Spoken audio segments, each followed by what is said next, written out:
if everybody would please stand. By invitation, Commissioner Owens is going to lead us in. Okay. Let's pray. Lord, we just are blessed to be here today, Lord. Lord, let us count our blessings, Lord, and know where they come from. Lord, we lift up this county to you today, Lord. We pray, Father, that we would be in your accord with our deliberations, our decisions. And Lord, we seek your discernment in all our decisions. Lord, we lift up the citizens of this county, Lord, and just pray that you would be here for them as well as for this board. And Lord, we just thank you for our great county. In Jesus' name we pray. Amen. Amen. Now you'll say the pledge of allegiance to the United States flag. I pledge allegiance to the flag of the United States of America and to the republic for which it stands, one nation, under God, indivisible, with liberty and justice for all. At this time, I would like to call the regular meeting of the Gates County Board of Commissioners to order for June 7th, 2017. The first item on our agenda is approval of the amendments for May 3rd, 2017, as well as for May, a special meeting on May 11th, 2017, and May 15th, 2017. Madam Chairman, I'll make a motion that we approve the minutes of the meetings that were specified with the modifications that were submitted. I'll second that motion, Madam Okay. Chairman. Okay, a motion has been made to approve the amendments as correct, as modified, as corrected. All those in favor say aye. Aye. All those opposed? Okay, agenda, the approval of the agenda. I would like to add one item of business under new business. At number 11, the Gates Fire Department. Gatesville Fire Department. I had Gatesville written down, I said Gates.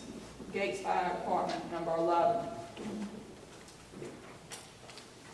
Okay, do I have a motion? So moved, Madam Chairman. Second. Okay, a motion has been made and seconded to approve the agenda as adjusted. All those in favor say aye. Aye. All those opposed. This morning, before we get started, we have a new person on our behind us. Deja, if you will stand. Deja Gaines is an intern working with us this summer, former student at Gates County High School, now in college, and we're so proud to have her. So welcome. And she's interested in being in public service, so it's always great to hear. Okay, delegations.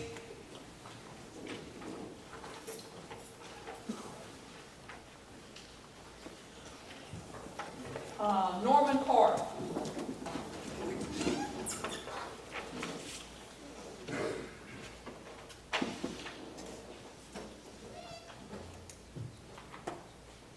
Good morning. Good morning. Norman Carter, 1505 Highway 1232 South in Hobbsville, North Carolina, 27946.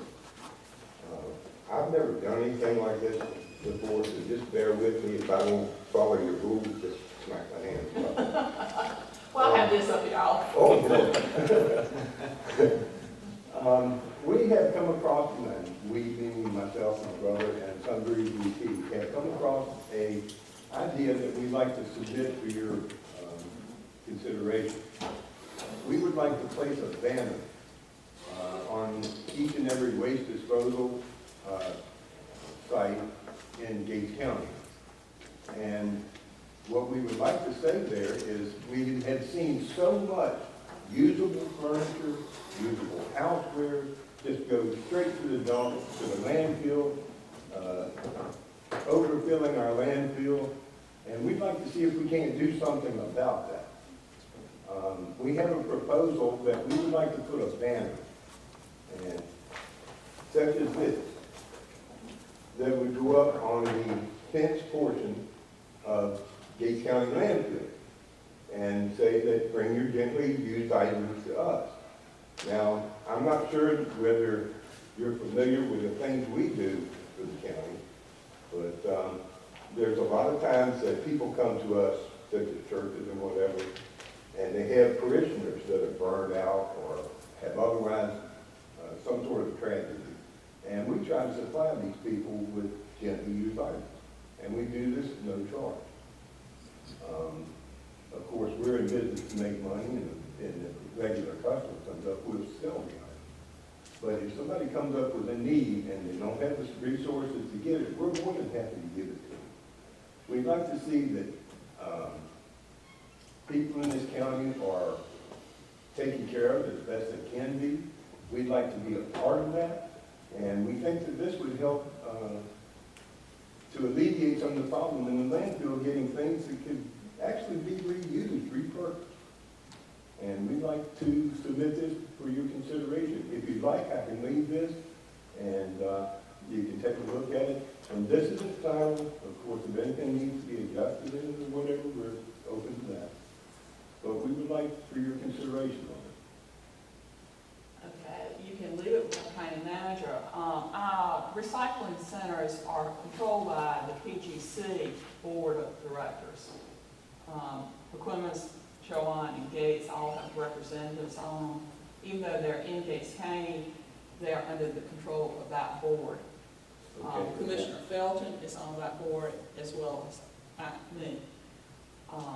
And so they have rules and regulations concerning that. Mhm. So, Okay, my brother has spoken with, I believe, the general manager for the waste site, and he's given his blessing to it. We're bringing it before you because we feel like that you should have the final say so. you talked to Brad Gardner, Yes, ma'am. but he has just left. I don't know, when did you talk to him? I spoke to him about a week ago, maybe 2 weeks ago. It wasn't Brad, it was the head of the landfill. I don't recall his name right off my top of my head, but he was above Brad. Ralph Holloway. Yes, Mr. Holloway. And he said he thought it was a pretty good idea, actually. But he said I had to bring it before the board here because y'all actually manage the landfills here. Madam Chairman, I'd like to suggest that we ask Commissioner Felton to take that to his next meeting and let him report back to us, and that will give us some time to give consideration of the matter as well, if that would be appropriate. Fantastic, that would be great. May I leave this with you? Yes. Thank And you so thank you much for your coming time. forward. Thank you so much for your time. Thank you. Okay, That's all. that's all, and we have no announced delegations today. Okay, moving to administrative reports, and we'll start with the county manager. This is for April 19th through May 24th. During the report period, I personally handled 39 items related to planning and zoning, including signing zoning permits, calls, emails, meetings. The planning board met briefly in May to discuss the zoning ordinance, and items were tabled for further discussion. And the projected date for the new planner to start is July 1st. Project for the Governor's Resilient Redevelopment Project was finalized, and they are attached to your report. The projects are being reviewed currently by the state to help them determine the amount of funding to be requested from the federal government. Much of April and May were spent working on the budget. Department head evaluations were also completed at the end of April. On April the 26th, Albemarle Commission RPO met in Eaton. Many grants for the bicycle projects were approved. The North Carolina General Assembly legislation was reviewed, as was the project list for DOT and local input methodology for the upcoming year. On April the 27th, the MCACC district meeting was held at the Eastern 4-H Center and attended by Commissioners Owens, Jordan, Felton, Freeman, as well as myself. May 4th, Commissioner Felton and I attended the PCG landfill meeting as well as the Albemarle Regional Solid Waste Management Authority meeting, and the fiscal year 18 budget was approved. May 12th, Christy Byron and I attended the School of Government's Public Employment Law update. And on May 15th, Commissioner Jordan and I attended a meeting with the Rural Center representatives in Hertford County to share thoughts on how the Rural Center can assist rural counties. Do you have any questions?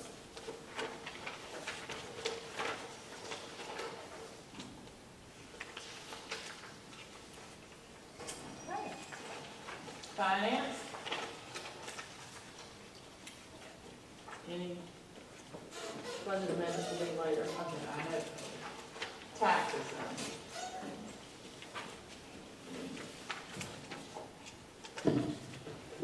Good morning, everyone. We had a chance to see that collector's report that was submitted.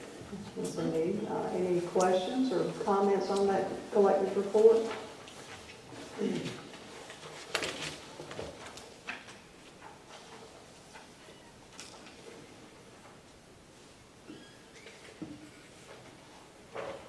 you might want to, tell the board that the foreclosure has been completed on the pipeline. That is correct. That was also included in my report for the tax department, that foreclosure sale bid process. The highest bid awarded was $8,300 on the Darren Lasker property. It was kind of exciting for a while. There were another couple out there bidding back and forth. So we, minimum bid was just over $5,100, and the final highest bid was awarded at $8,300. That deed is going to be prepared by Mark Bardell with Zacchaeus. It will be submitted here to us, and then we'll resolve all delinquent taxes and get that property back on the tax books. So we're pleased with that. It was purchased by an individual. It was, I suspect, a adjoining landowner in that area, which was a benefit, certainly, for them with a buffer and location. And it made a good job, certainly, with that backfill sand. I think we mentioned that earlier, with cleaning that site and that debris being gone, that backfill sand, and improved that lot, aesthetic quality, if you will, so. It certainly will go back on the tax books. So, always good, glad to hear that. Okay. We do have 2 refunds, if there are no objections to that. You've had that paperwork submitted, refund number 1 with the attached documentation. It's not a DMV refund in the amount of $132.80 there. Okay, what is the pleasure of the board concerning the refund for $132.80 on a vehicle that has been totaled and no longer in drivable condition? What is the pleasure of the board? Mr. Chairman, I'll make a motion that we refund the $132.80 to the taxpayer as requested on the state. I'll second that motion, Madam Chairman. Motion's been made and second. Any discussion? Hearing none, all those in favor say aye. Aye. So that was approved. Thank you. Aye. Thank you so much, Steve. Okay, second one. Refund number 2 was merely an overpayment, if you will, in the amount of $130 even. Taxpayer paid the account in full, and then the clearinghouse with NC Debt Set-Off also submitted those funds, so we got double payment, overpayment, if you will. Okay, what is the pleasure of the board? Madam Chairman, I make a motion that refund number 2 in the amount of $130 be refunded to the taxpayer as stated. Do I hear a second? Second motion, Madam Chairman. Okay, a motion's been made and seconded. Any discussion? Hearing none, all those in favor say aye. Aye. All those opposed? That also is approved. Thank you, we appreciate it. 5-0. All right. Okay. Is there anything else? No, ma'am, just want to thank the ladies in the tax office, always working hard, working full steam ahead. Appreciate their effort. Betty, Lori, Shelley, really do. Appreciate the board. The board did adjourn this morning with the Board of ENR for the tax season, so we had no appeals before the board. I just wanted to mention that. Thank the board again. Okay, the Board of Equalization and Review, yes, closed out this morning, and certainly we saw a list of corrections that have been made, but, you know, Yes, ma'am. All right, thank you. Do you need those copies back that you provided? yes. Drop them back by the tax office. All right, thank you. Okay, reports from all departments.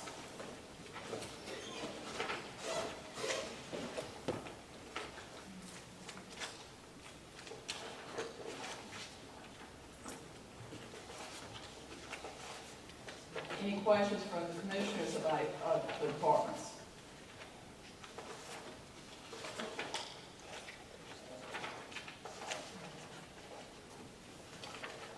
I just have one question. Okay, I'm seeing a crane, I don't see, Kimmy here. There's a crane by the property over at, on 32 in Hopewell, where we have to watch out. Is that county related or is it private? right. Private. It's private. They're waiting for, well, every time they think they're going to start, it rains. But the crane is there, and they're waiting for just enough days to get it started to So the repent. county basically has done all that we're gonna do. We didn't feel that we had any liability or responsibility in helping to bring that area back to where it was. You know, the county fixed the water leak and that, or the water lines, and then we did the permanent bore at the beginning of May, end of April, beginning of May. And as was discussed in several other meetings, the county did not commit to help fix anything else. And DOT has already done what they said they were gonna do as well. I don't believe Mr. Ketchpath is here, No, but, he's fixing a leak today. okay, I certainly have some questions concerning leaks as well, that have, and I don't see a report of what we had asked for. He did not have that information for this report. He has started keeping that from the day that you asked forward, because this report is for the month of April. And he requested that at the May meeting, so he collected that data for the month of May. He's not keeping it in the format that you asked about, because I did discuss that with him. And I have some right here that have been added. Did you want to share those with the rest of the board or just wait? Your preference. Well, I think some of these have been to the customer service department, when customers that came in. He has all of those. I see that one of these was a second notice for a leak that was 2 years old. So I'll pass these down. And he does have all of those. Okay. Any other comments by any of the administrative reports or anything that you would like to ask the county department heads? I do just want to remind the county manager that we are, I don't know all the commissioners, but I know that I am approached a number of times by citizens with leaks. Matter of fact, I was having dinner at a restaurant last Sunday, and one of the citizens of the county was very concerned that their leak was not being fixed. I do feel that we need to pay special attention to that. You know, our citizens do deserve the quality of service, the best quality of service that we can provide. We just want to make a mention that we stay on top of it. And that's why he's not here today to answer your questions. They are trying to fix some that he had planned on Monday and Tuesday, and we're not able to do. Okay, so many times we have concerns.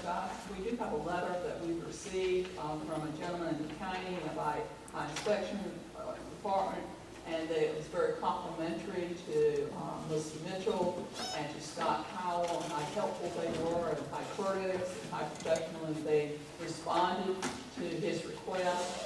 And so certainly we want to recognize when we receive compliments from people concerning the efforts of our county employees, and thank you for doing that. You really made a positive impression on this gentleman, and we appreciate that, and your hard work. Okay, there's nothing else in the administrative reports? Okay, we have no public hearings today. We'll move on to old business, and that is the Board of Education, and I believe Mr. Felton, the chair of the Board of Education, is here. Would you like to speak to your request? Put on the things. That you would like a 1.5 million advance? This was the same request that he presented last month. But just wanted to, just kind of, for the people right here, Okay. I know what the request is, but, Okay, you kind of come and flat.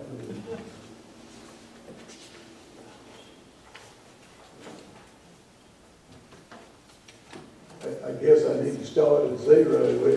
We're trying to get this project moving and trying to have minimal disruption to the students at Central, as well as the other schools. And in doing that, we feel like the first thing we need to do is get the building down during the summer, because old men and young boys like to put a big piece of equipment operating, and it don't matter what you put in front of them, that big piece of equipment is going to take precedence, and they're not going to learn a lot except what it looks like to see a big piece of equipment moving around. Plus, there'll be a lot of equipment moving in and out that could interfere with traffic when students are arriving and departing. And we felt like that, and also in transition, if we tried to make this the transition from using the whole school to just using the 6th and 7th grade wing at Christmas, it would be about impossible to get all the wiring stuff and technology connections moved in the narrow window of time that we would have there. So the effort is that we get as much done this summer as we can, which will include tearing down the administrative offices and the gym, and putting BARD, and these are all capital items, but it's the latest and greatest in HVAC equipment. Put that in the 7th grade wing, because we'll lose the boiler when we tear down the whole part of the school. And we'll install them this summer. And they may not get done this summer because of the availability of them, but the preparation will be made for them to be installed as quickly as they become available. And it can actually, with what will be done during the summer, they can be installed on weekends during the school year prior to October when the cold weather normally gets here.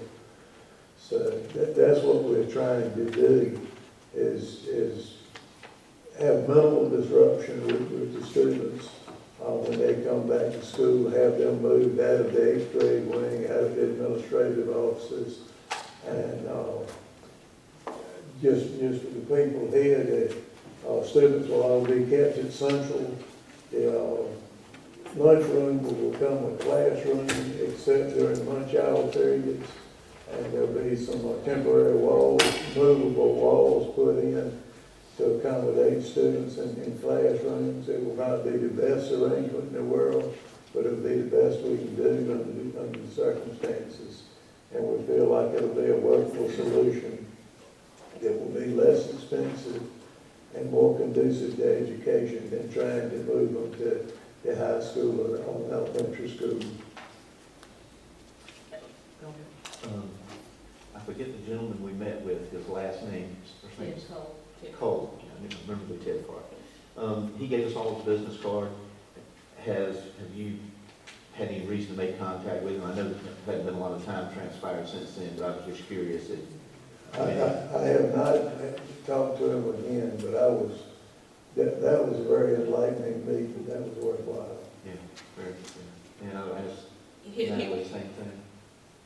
Yes, he sent me the information that he said he was going to send the resolution for referendum. Okay. We have contacted Davenport Investment Company to help us manage his bond issues and to do all the paperwork and make sure all the forms are filled out and everything is done correctly. And we did not have the expertise, we felt, to do all that. And we invited the board chair and vice chair to a meeting with Mr. Cole last week to try to go ahead and get this project moving at Central to the best of our abilities. At this current time, it looks like that the earliest that we can get the go before the LGC with the bonds for the $8 million will be October, that we can get on their docket to have that process go through. Mr. Felton, Board of Education, is asking the county to advance them $1.5 million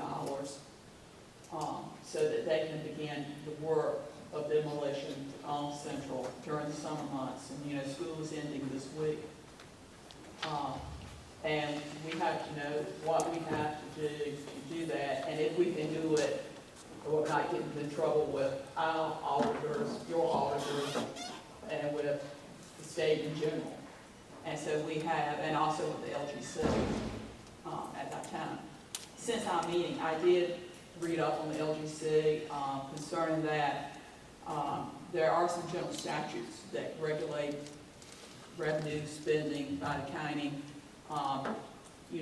Some other times we quote about 8%, that is the absolute minimum that you can, but that's not exactly true.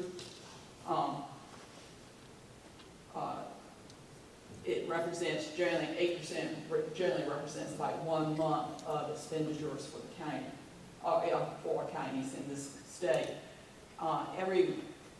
The average amount of money we spend each month is about a little over $1 million. Am I not correct? And we're supposed to keep in reserve like 3 months of reserve, so that in case of a catastrophic event, that we would have enough to operate the county and continue to provide salaries and work for our employees as well as the necessary services that we have.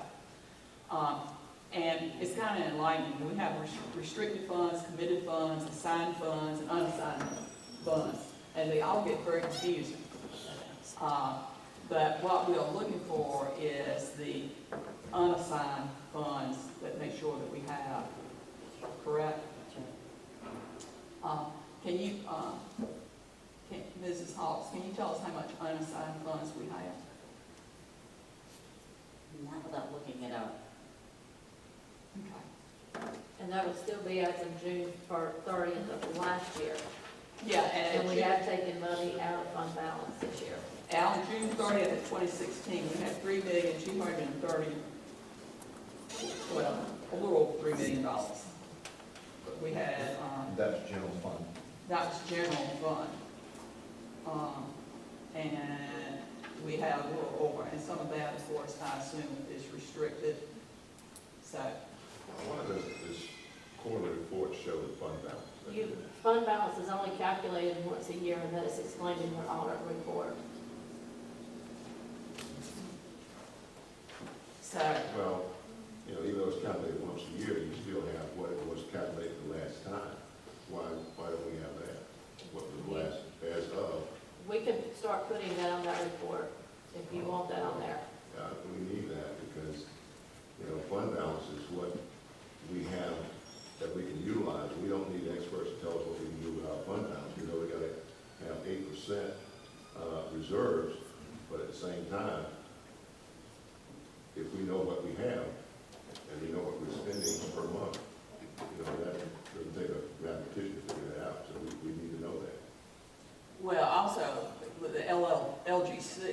gee, that, you know, we are in brackets of counties under 25,000 population. And they take a look at, we kind of judge us against those, and we try to stay at least around the average in the 25, there's 23 counties in North Carolina under 25,000 people. The lowest fund balance was 9, and they are in trouble, 9%. 9%. And the highest was 49%. We are at 29%. The average is 31%.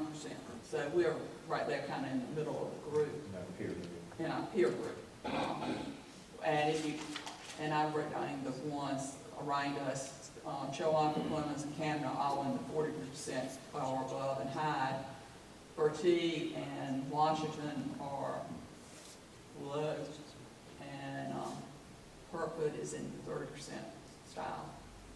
This was, if I may, to the other board members, this is that committee comprised of Board of Education, their representatives, and Natalie, Ms. Hopper, and myself.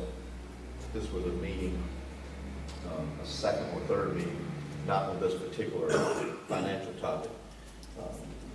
But Natalie reached out and looking around for questions to some answers we had, and she came up with this Davenport company.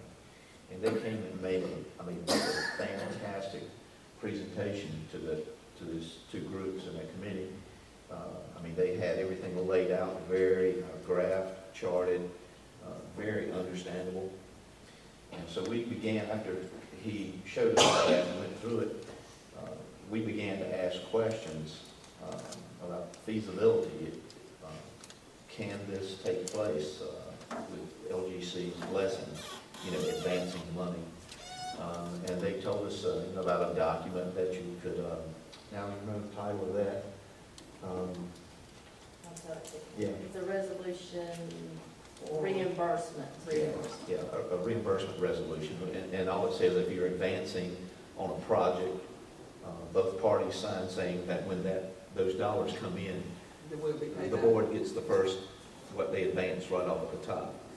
And a couple of ideas came up, comments, and this gentleman, Ted Cole, he had his group, his company, as well as himself, had several instances where they have helped other counties do the same thing, municipalities.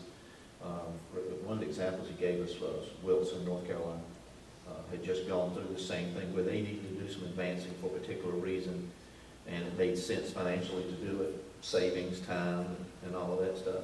So it can be done, it's just a matter of, are we financially sound? Do we feel like it's going to burden us? But a couple of the other comments is, if we're advancing 1.5 million, if we sign this document, resolution for reimbursement, doesn't mean that we write a check for $1.5 million. We can do it as the bills come in.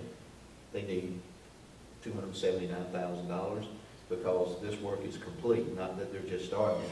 It's complete, that part, so we can advance just that portion. And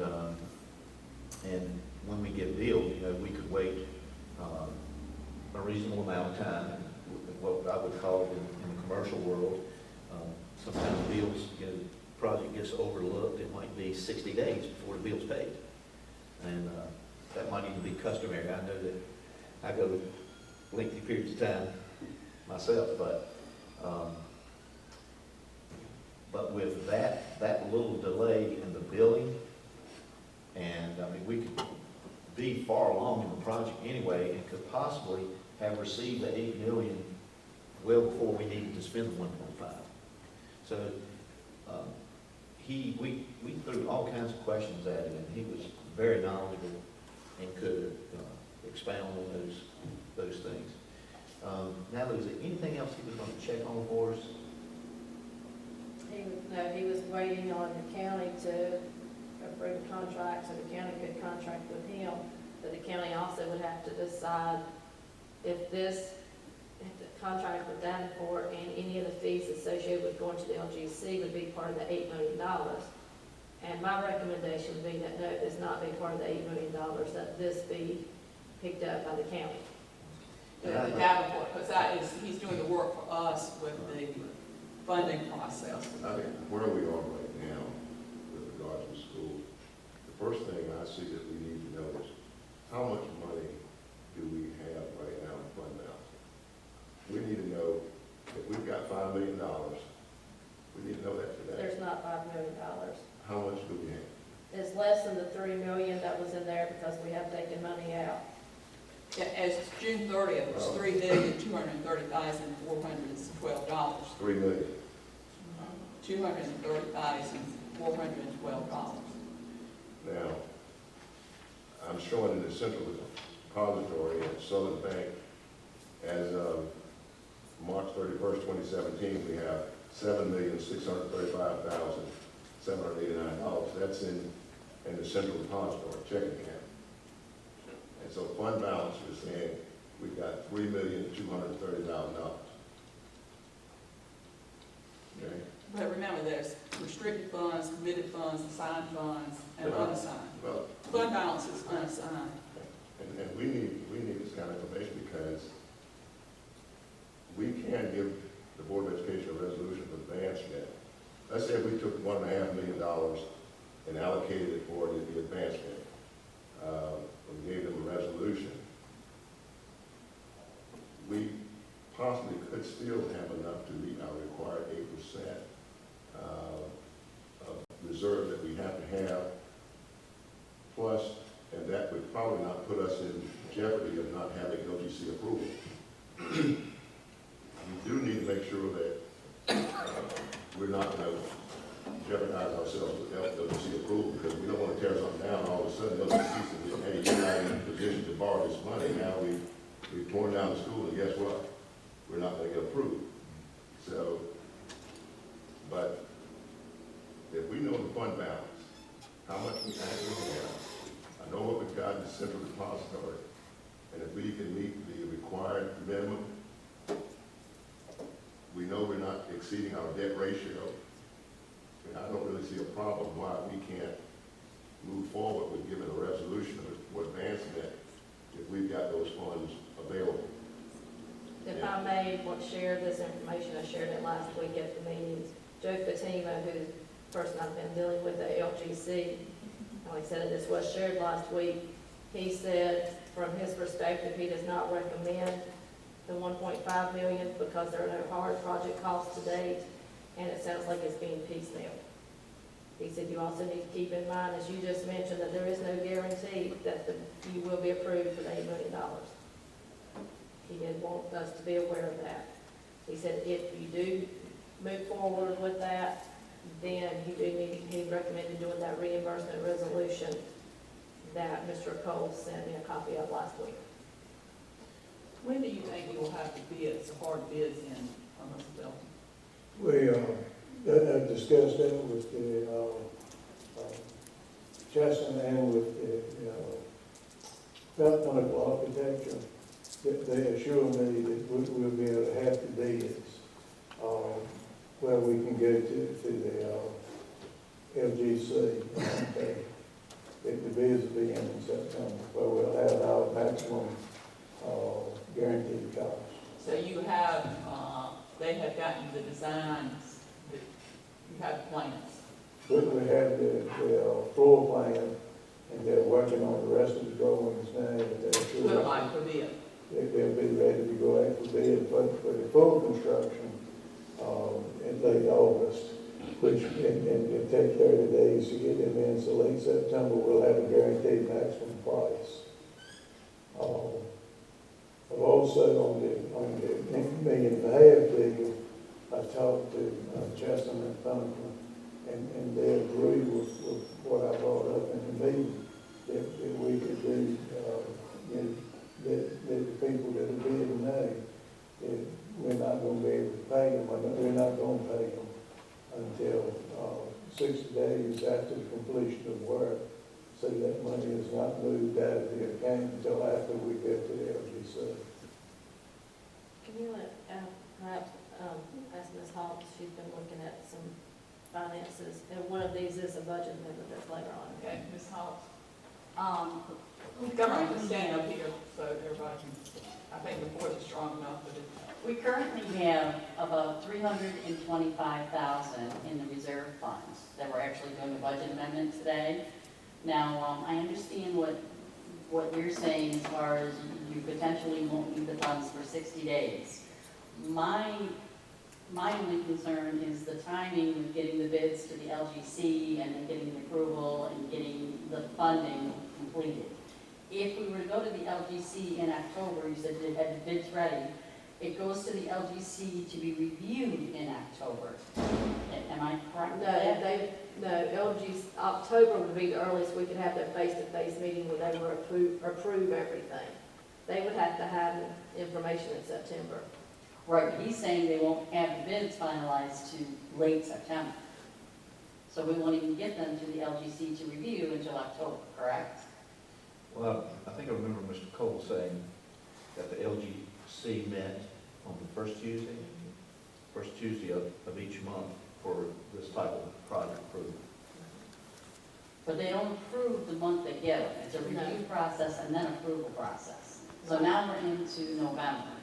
And what concerns me is they use the current audit, and we're on a fine line of tripping up and then pushing it even further back. Right, Mr. Cole did say that if you do not go to the LGC for their actual meeting for approval until November, they will want your new audit for fiscal year 17.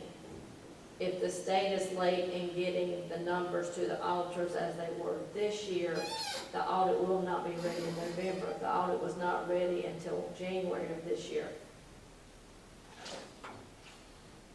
And the unassigned fund balance for, as of June 30th, was $2,798,000. 2,798,000 Yes, sir. as of, June 30th, 16. That's unassigned, and total is what, That was the unassigned, so from the 3 million, for the three that we spoke about before? So it's like about $500,000 that is assigned or committed. And, But we do have your 300,000. We get 325. as of today. now, the 8% that's required that we have over and beyond what we normally spend monthly, is that included in our general central depository? Not, fund balance doesn't have to cover that, is that right? That is 8% fund balance. That's 8% fund balance. Now, And we've I can got, send you that document from the NC Treasurer. yeah, but we've got 635,000 in our central depository. Some of that's pass-through funds. Some of that is pass-through funds. That includes the emergent, all of Billy Wynn's grants. That includes JCPC funding from the state. That also includes any of the DSS funds. That includes all of the DOT funds. So some of that is like Ms. Hoffman just said, that's pass-through funds. And also remember, we are coming into the slow time of the fiscal year because the tax office is not collecting as many taxes during the month of June, July, and August. So the 8% basically is coming from the fund balance. Correct. if I may, go ahead. If we don't do this, if we push things back, let's say we don't do the preliminary, and you start next year, because once we get everything straight, do you anticipate incurring extra costs, or I know we want to do it as fast as we can, but trying to do it get part of it done while school's not in operation, which makes sense, but trying to make this work is really a challenge, as you can see. And we understand that. I think that the big thing that you see on cost is that the market is increasing for work being done. You can ride around and look and you can see there's more construction going on commercial, schools, you know, the houses, everything is increasing. As that increases, prices go up because contractors, you don't want to say, I don't want your work, you just try to get your price high enough that if you get it, you can afford to do it. So the cost is going up, and that was impressed on us by Dr. Watson in the last week. That they had built a school, I think, I think it was Wilson, it may have been somewhere else. At any rate, it had been bid before, and it went from 1.35 to 1.6, I think, in just less than 12 months. So the cost of construction is going up. The other thing is, we would not be assured of being able to have the students into the new part of the school by the start of their 18-19 school year, and that's a concern. Okay, if we could use the $300,000 for helping on with paying for this demolition and all, and having the 60 days, you know, that we're not going to pay until the very day it's due. And if, there's a lot of ifs in this statement, and if the LGC can approve us, do you think you will need the 1.5 million prior to LGC approval? All right, run that by me again. My phone was ringing. You didn't hear it, but it's going through my hearing I don't know if I aids. can say that again. If we max out the time, 60 days, because 60 days will not count until they bill us. And they're going to have to complete the project. So they start, let's say they start in July, August, they finish the demolition. Well, they give us a bill by September 1st, September, and October. It wouldn't be due till October.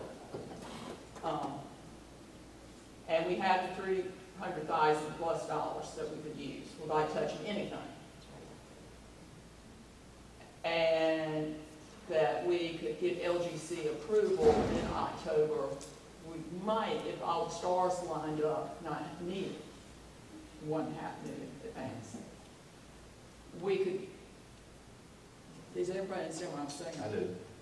We still need to give them, But I know we would need to still do the resolution, but in hoping that we would not have it, that it would still be, we can pass the resolution and not use it. Let me, if I may, one of the things come to mind from our meeting was, Mr. Cole told us in that meeting that regardless if we're talking about 100,000 or any number, we need, in this type of project, we need a reimbursement resolution in place.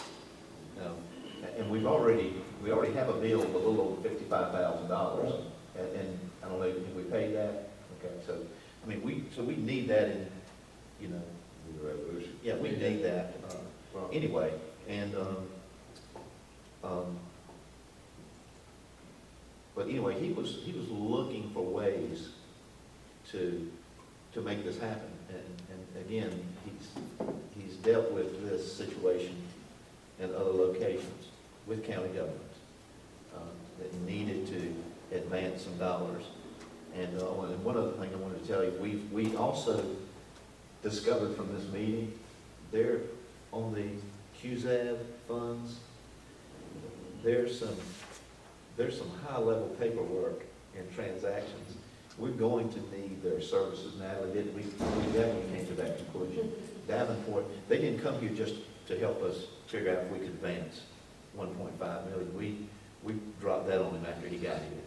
But their company specializes in this, and he talked to us about the complexities of getting it done, getting correct paperwork, you know, what to present and all of that to make it happen. So we did understand that this group decided that we will need to expertise. Refresh our memory just a little bit, because this seems so important.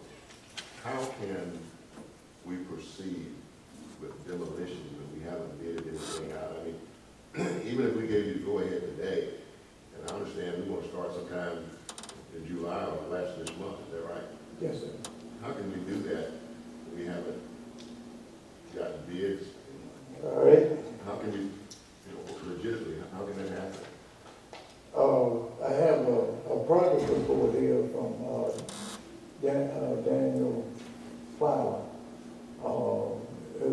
project manager for this project for A.R. Chesson. And this is, progress report number 2. That was very thorough. And on this, he says, Chesson is waiting for the final execution of the contract. Currently, the county's attorney is reviewing the contract. Dr. Williams and I will be going to Louisville City at 2 o'clock today to meet with the county attorney in Chesson to hammer out the details of the contract and hopefully sign the contract at that time to get that moving. And this is just a performance contract by A.R. Chesson to be our contract manager at risk. It has nothing to do with the actual work taking place. This contract is at $55,000. No, he's just a contract manager at risk for the total project.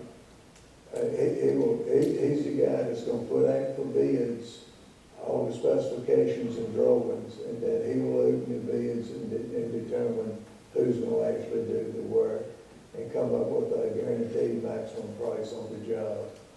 So as a school entity, I think the school is allowed some leeway without having to get RFP from different contract managers or project managers, whatever.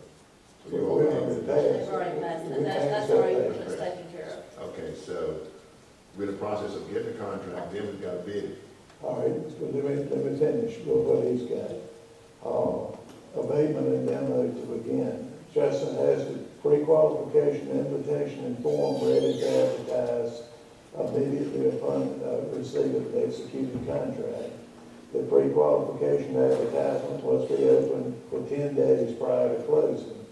Assuming the executed contract is in place on June the 5th, the pre-qualification awards can be made on June the 19th. So We've already passed it. we're a little past the 5th, so, we're moving back. That is June 7th. So, we may be to the 21st. Design documents for bidding needed by June the 15th. Pinnacle says that those documents have been forwarded. Since this note, they were forwarded the first of the week to Chesson. State and local permits to be obtained.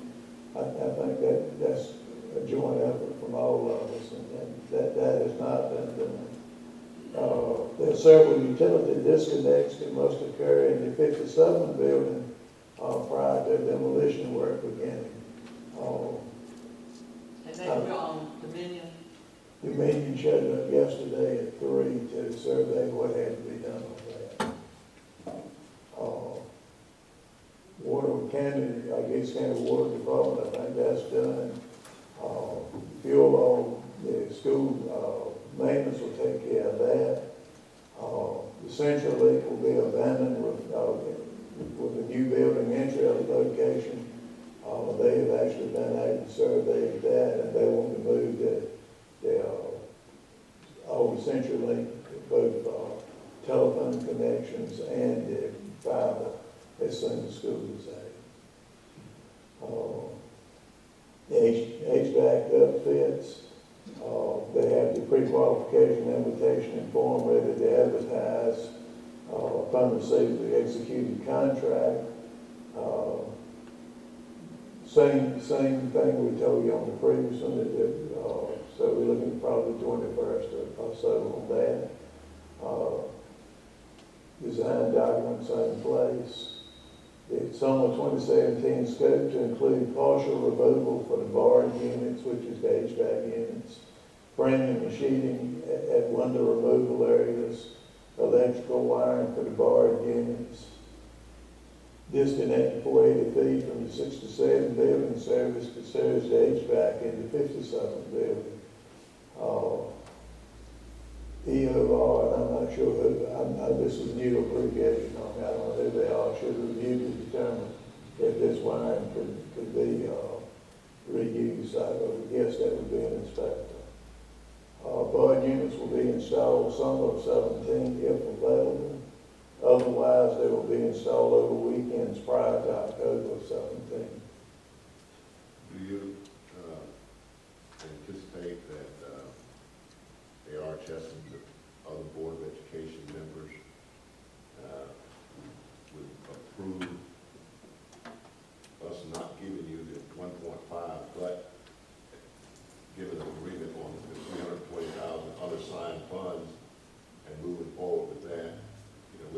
understanding that once LDC is approved, that the other funds will be coming.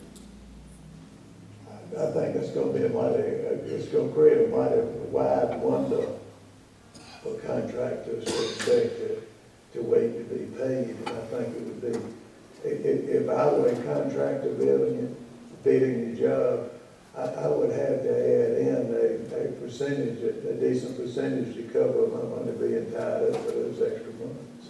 I mean, it's 20%. just like Mr. Carter said, we're in business to make money, and I mean, everybody else that hangs out a business shingle, they're in business to make money, and as much as they would like to accommodate us, they can't do it and set themselves up to lose. It almost appears this is about the best that we can do. I mean, you know, 1.5 million is almost beyond what we really could commit to and legally be approved in doing that. Mr. Cole did tell us that the reimbursement resolution did not have to have LGC approval. Does not. Just thought I'd mention it. Right, but committing those funds, certainly LGC is going to look at that, I'm sure. Right, he did, he did say that if you did commit some or all, that there would be documentation in that form of that resolution to show that you had the money to start with, and you've already spent it to get the project going. And then the reimbursement would come once the We would- approval is, or the bonds are issued. As soon as the bonds are issued, they would backfill us, that we would get our money off the top, so that our position of unassigned funds would be refilled. It almost looks like that even if you all can't get it off the ground, you're not going to spend the $1.5 million anyway. You know, Well, we're not gonna spend it before you're willing to obligate it, I promise you that. well, I think what- even if we commit the funds, you've got a lot of work to do right now. Yes, sir. You've got to get contracts signed, you've got to get bidded out. Got a lot of things to get in place between now and August. And certainly, none of those funds will be utilized until those things are in place. And if they're not in place, then maybe we need to put a resolution of some kind of timeline as well, that those funds will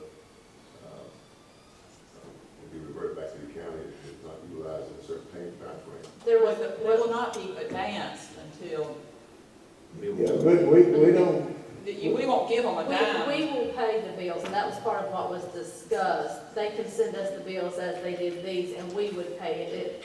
They won't be writing the check.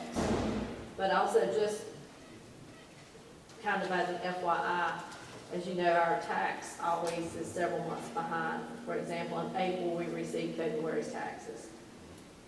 So by the end of August, we will have received June's taxes, and there's the potential for there to be almost $513,000 in that capital fund Sales tax. The sales from tax. sales tax. Article 44. And remember, Commissioner Jordan, remember when we were made aware of the increase in the sales tax, we actually talked about, with those funds coming in unexpectedly, with those funds coming in, it changed our whole picture. If you remember that. And we're going to utilize some of that to make our annual repayments for the Yeah, bonds. yeah.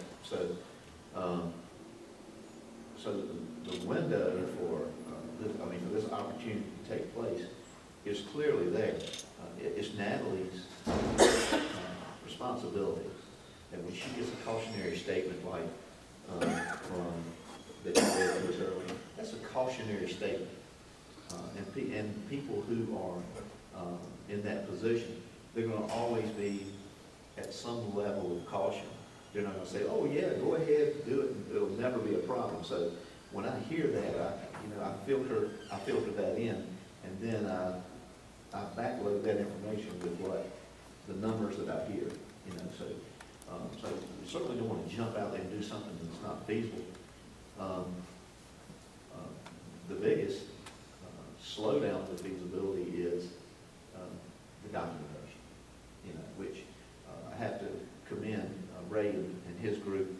I mean, he just read stuff to us. I mean, they're meeting today with our, With their, with their attorney and A.R. Chesson at 2 o'clock. I mean, so they're getting everything in position on their end to make this happen. And I certainly don't feel like that we're drawing back to not make it happen.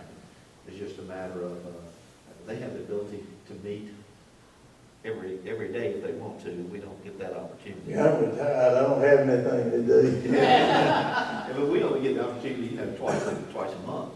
So I don't want our meeting delays to hinder anything.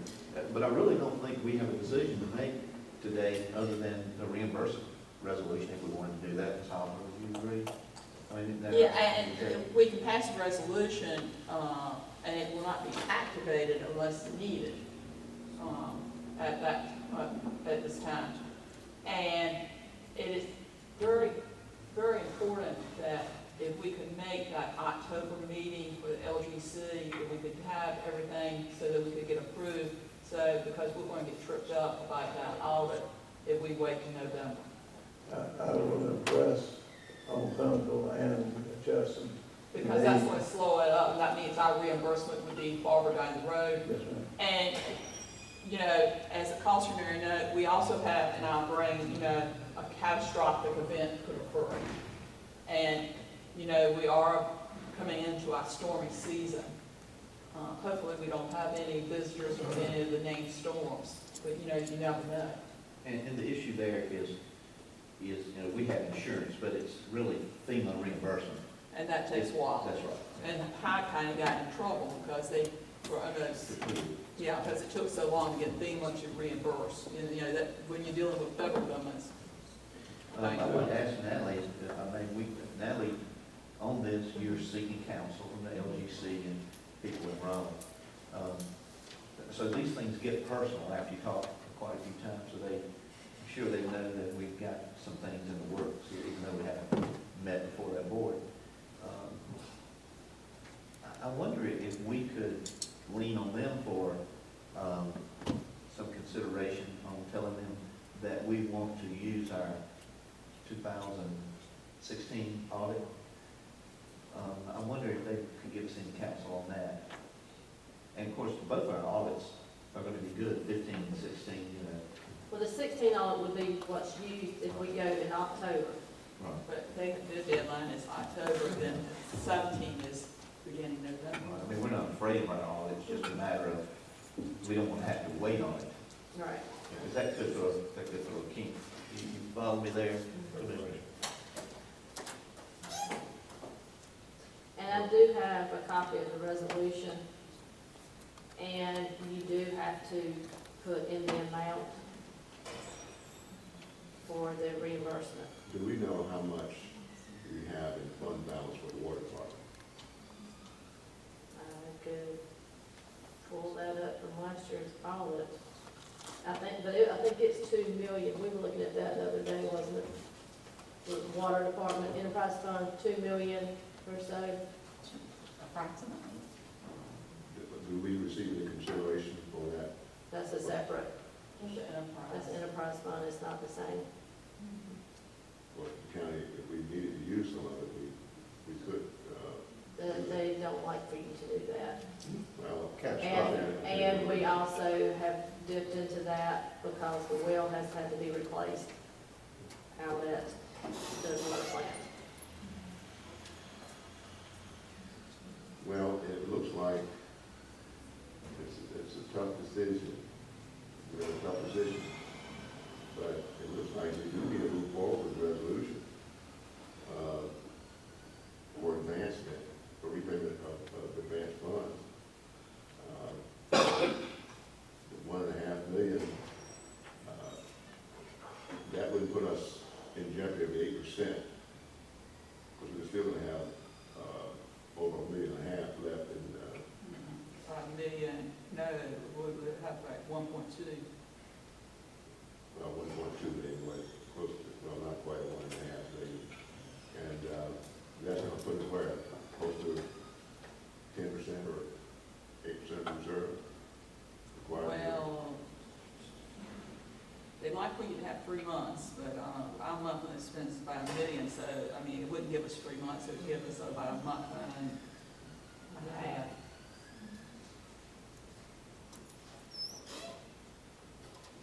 But of course, you know, the resolution, I can believe that the Board of Education, if they saw that the time frame was just not going to be made, I mean, you can't get it done, you wouldn't start.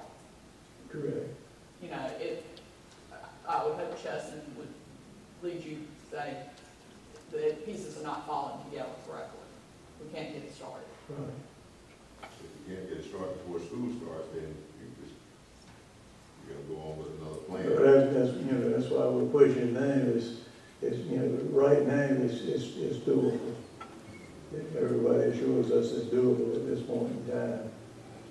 So Natalie, if, for the purpose of our balance sheet, you're saying that if we do the reimbursement resolution, we voted on that day that passed, and we plugged in the 1.5 million, that would change our balance sheet as far as LGC is concerned, by that dollar amount. And then we would attach this information to it, this declaration of reimbursement. And explain what it's used for and it would be repaid. But it would be taken into consideration. Right. When we met with the LGC. That's right. But they would also know that we're there, so we can also get reimbursed for the same dollar Out amount. of the same funds. Right. Trying to borrow. So let me, Natalie, if I may, let me ask where we are with Davenport. We don't need to delay a lot there either, correct? No. You need to, there is, I forwarded you the information from him for the contract. So that's a separate issue that you'll need to vote on if you're willing to accept us going into a contract with him and negotiating the price, because there is a price range dependent on how much assistance they offer us or provide us. I will tell the board, put Mr. Felton on the spot here for just a second. In this meeting, he's just one of the board members. He is the chair of the Board of Education. But I did mention in that meeting that this Davenport bill that we'll have for their services, that maybe they might want to contribute. I didn't know what their fund balance was, but they might want to contribute toward that cost of using Davenport services. Of course, he couldn't speak to the board, but I want to throw that out there, so trip him up, or That sure would help. recommit a little bit. That would certainly help. It's like asking your wife if she's baking biscuits tonight, we may have negotiated. Well, we might have to negotiate the bill that is handed in, and then it might be a, One question that I think we have is, but we have to be careful about. you're asking for 1.5. Is there any way that you could continue with your process at, say, 1, if the county were to commit to 1 million? I don't know. The $1.5 million is a price that was given us by Randy Baker of Thunderbolt, and he said that will cover the cost of getting the building down and getting the 7th grade wing where it's usable, because you don't have HVAC in the 7th grade wing when you tear the old part down. It might. But if Could we would use the commit- million and plus the 500,000 that we get from Yes. sales tax? If the resolution were to commit to $1 million, and then we have 325 at this point, and by August, we would have the difference for almost 500,000, that would be your 1.5, and you're not, we're gonna expense as your expenses incur. Right, and we're gonna defer payment as That's long right. as we can. I mean, we talked about that, that's just kind of a, I'd be more comfortable at $1 million versus 1.5 million in addition to the other funds. I just think the If we million- do a million, resolution to advance you $1 million, and then we have, from Article 44, we would have the all money if need be, if we needed it. We were going to use that to pay, the service of debt, but, you know, if we need it up front, you know, we still can backfill that too. Is that doable? it sounds like to me it is. I mean, You know, ultimately, we may not spend the $600,000. That's right. Yeah. I'm just saying from a commitment, Well, Actually, one we're thing that y'all do need to know, the 55,000 bill that has already been submitted, that's a part of the construction cost. That's paying Pinnacle Architecture for the design drawings for the buildings. So it's not an extra cost, it's not us just, you know, putting money out and saying, well, let's spend some money. It's Pinnacle saying, but we've reached this point in the job and this is doing better. And if we do a million, that really give us like almost 2 months of work of expenses that we could cover with our fund balance. I think that would be in the resolution where we would say that we're going to advance 1 million for fund balance, and $500,000 will be allocated through Article 44. Would that have to be in the resolution, because we would just, I don't know. Well, you have a template, is it just one? the template, I'll read what it's, and I'll try to adjust.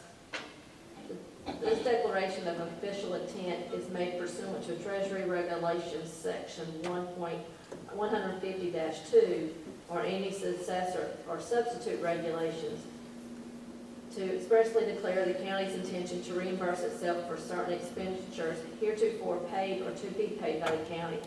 Such reimbursement to be made with the proceeds of debt to be incurred by the county.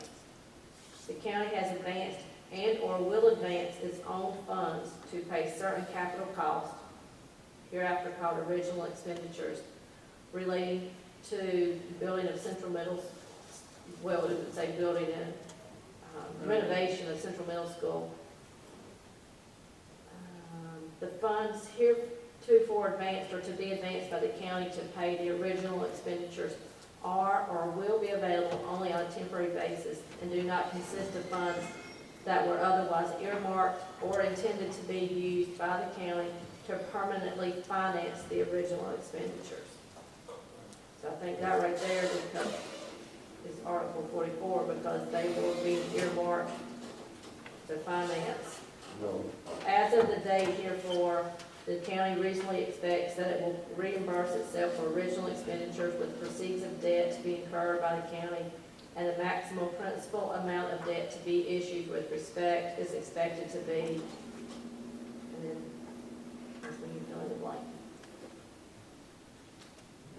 sounds like we don't even have to specify, because those, the Article 44 reimbursements, they're going to be shown up. We're going to show those anyway as potential income. And so it kind of equals itself out. Plug in the dollar amount. yeah, you'll see the income and expense in that account. Yeah, The resolution specifically with $1 million. right. But what I'm saying is we would have. We still have that money in our pocket that we can use. Right. We won't take $1.5 million out of fund balance. We're not gonna obligate the county to $1.5 million. Right. It's gonna be $1 million, because we've already, Based on receivables, potential receivables. That's right. That's what we, But now that we're hearing Ms. Hawks make her comment about $1 million, you concur with? We've already discussed it, Yeah. yes. Okay. Madam Chairman, I think I'm in a position to make a motion on the reimbursement resolution. You'll entertain a motion? Yes.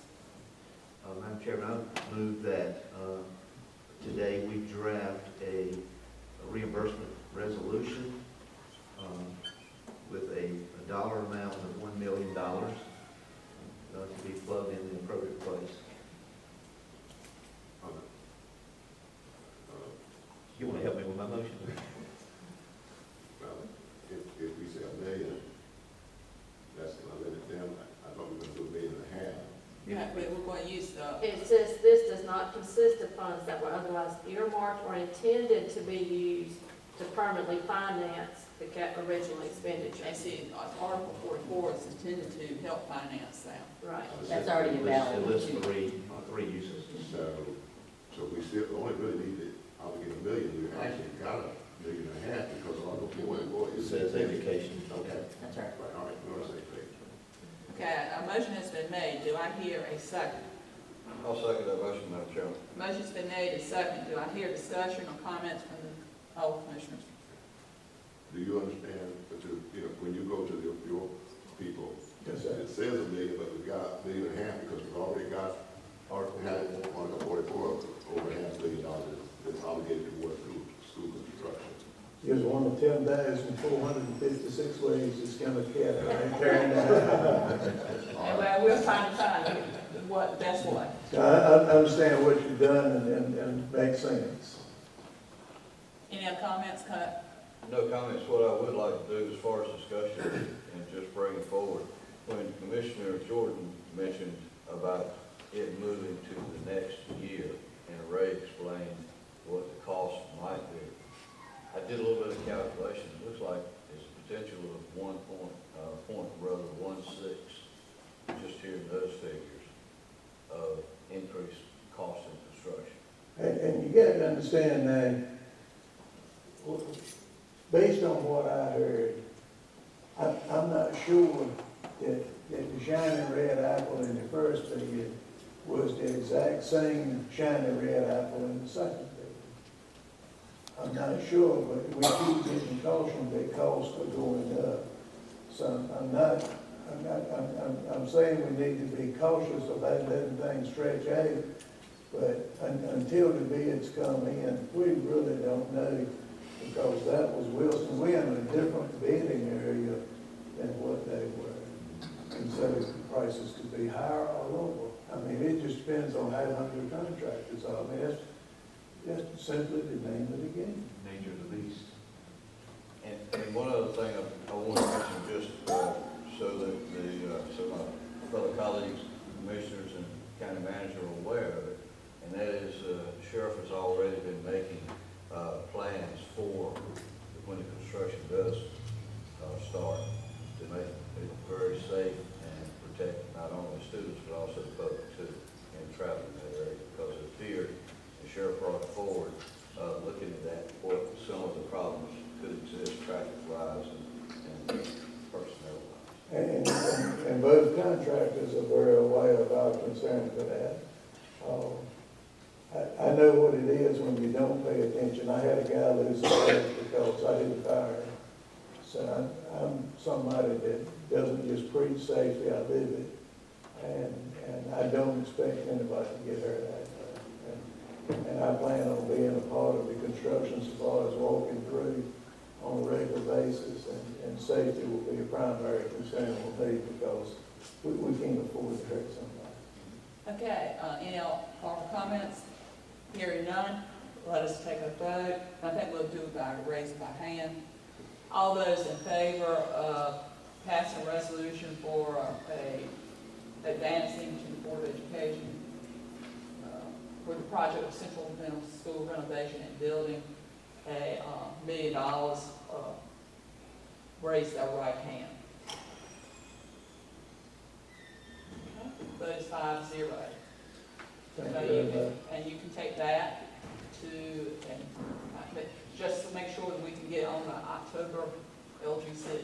The call will be made today, I promise you. Now you need to vote on the resolution for the reimbursement. Okay? No, resolution 7. The resolution itself, okay? Is everybody clear what we're voting on? The resolution So is we just voted on allocating $1 million. the allocation.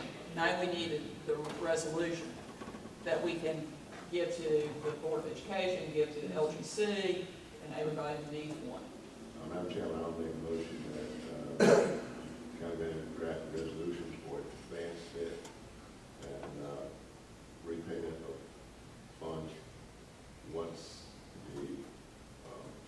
all the bonds are approved by LGC and have it signed by the chair of the board. No, sir, this one does not have to be signed by the chair on the standards that the LGC wants.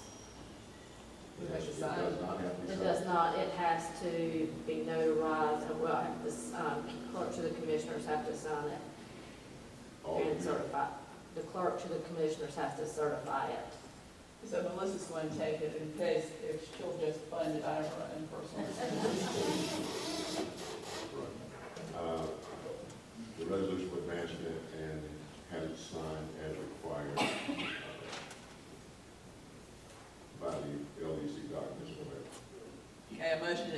Morris, and do I hear a second?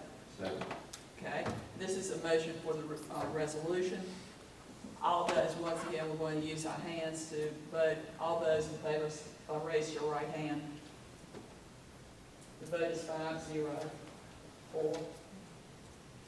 Okay, And now, could you please take action on the Davenport contract? okay, Davenport, as Commissioner Owens and I were in a meeting with him, he came last week.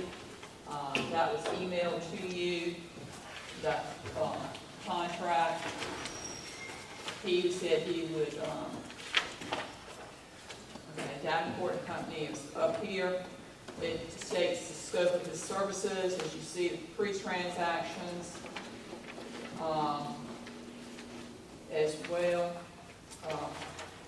The fee is on the last page, and he did say that it would be agreed I upon. don't have the last name. It's a financial advisory fee of $30,000 to $65,000. The fee amount will be agreed upon between Davenport and the county in advance of closing, and will be based on the final financing approach and the services provided.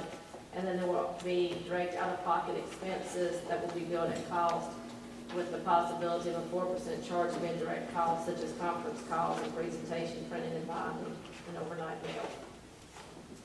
And it can be terminated by either party with a 30-day written notice. Okay, I'm sure everybody, we have read this when we got our email from our county manager. I was looking for my notes, and I don't have them right at hand. But one of my questions was, I've heard Commissioner Owens' explanation, and I'm glad he was there. But I really felt that this was something that we should be able to handle, and being able to analyze our financial situation, and being able to provide LGC with all the documentation that they needed. I really didn't feel that this was something that we needed to outsource. I think we should have the skills in-house to do that. So while we might have this skill, this is a very time-consuming process, as was made very clear from a discussion with Wayne County. They are in the process, no, excuse me, it was Wilson County. Wayne County, Davenport has worked with, but Wilson County's in the process of doing this with QZAP, and of course, they have a lot larger staff. And they said they would not have undertaken the QZAP, and that's all they have is QZAP funds. They would not have undertaken that process without their assistance. Ms. Rankin, can I add a note to help you with that? Mr. Jordan, when we first approved the school project, I'm gonna make something happen instead of let something happen type of person. And I knew we were gonna need to borrow money, so I went to Southern Bank, who is my banker, and talked to them and told them what we had. And they proceeded to try to see if it was something they were interested in. And I didn't say, but I want to make sure you understand, I wasn't trying to step over anybody, I was just trying to help. And didn't realize that the county had to handle all the finances. But in talking to them, they actually, it got big enough for them that they had to go to First Citizens, which is the parent of Southern. And then they finally sent me an email saying that if you want to proceed further with this, there's an attorney in Durham that you need to get in contact with. It's the guru of QSAB and QSAB funding. And in talking to Davenport when he was here, he said, I think we can handle it without having to contact that attorney. But I'm of the same opinion as Ms. Rancher and Ms. Hopper. It's a very big undertaking for us to wallow through, and that's what we would have to do, because it's totally new financial work from opposed to anything we've done before. And I think it would be a real quagmire by the time we got finished if we tried to go through it ourselves. You'd like that insight might help. Well, I can appreciate that. Like I said, that was my first impression. Right. And that was a question, and certainly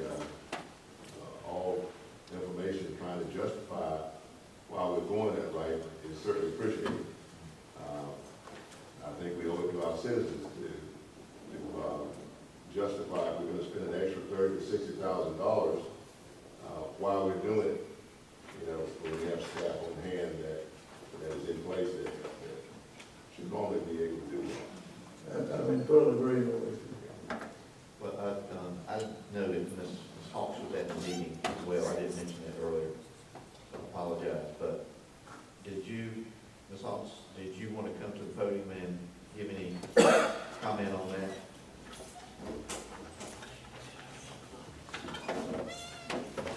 Well, I can say that if, what you're saying the county has in place is a finance officer that can handle all the financing and the application process, that is true, I can do the applications. From experience and historical process behind the type of bonds that we're using, I don't have a clue. And I know that they did mention when you go to the LGC that they work with a finance advisor more than they do with the county representatives, that it's a plus in favor to have someone there to represent them. I mean, can I fill out the applications? Yes. Can I analyze and get you the information? Yes. Can I represent the county with some of the, and they brought up some of the different provisions that you need to be aware of when you start your contracting, that we weren't even aware of, with the loans, I can't remember the name of that. The Davis-Bacon. The Davis-Bacon, yes. I'm just not familiar enough with the, Did they give us any indication as to whether or not they could give us some confidence that, you know, if you use us, we can assure you that you have a real good chance I'm absolutely confident, that using them would kind of assure us of being able to- absolutely. I think it would speed up the process. Yeah, we reached out for references, we've talked to a few different people, we did have a phone consult, and then we invited him in. I mean, he was, I mean, the presentation that he brought in was just, It was really good. And I believe that we picked up some books. They have them. Oh, you did? Okay. Those books were actually as informative as they were.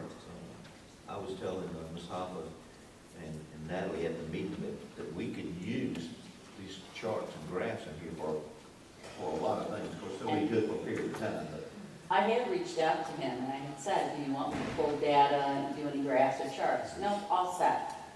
He says, I have everything, you know, already put together and ready to bring to the meeting. Okay, he was on top of his game. he was. And he impressive. talks the talk that LGC wants to hear. Yes, ma'am. You know, those are, The thing that I'm concerned with, and I think from the citizens' standpoint, is we're gonna use them, we certainly want to make sure that we don't spend $30,000, $60,000, and then all of a sudden the LGC says, hey, guess what? Boom, you know, this is an added assurance.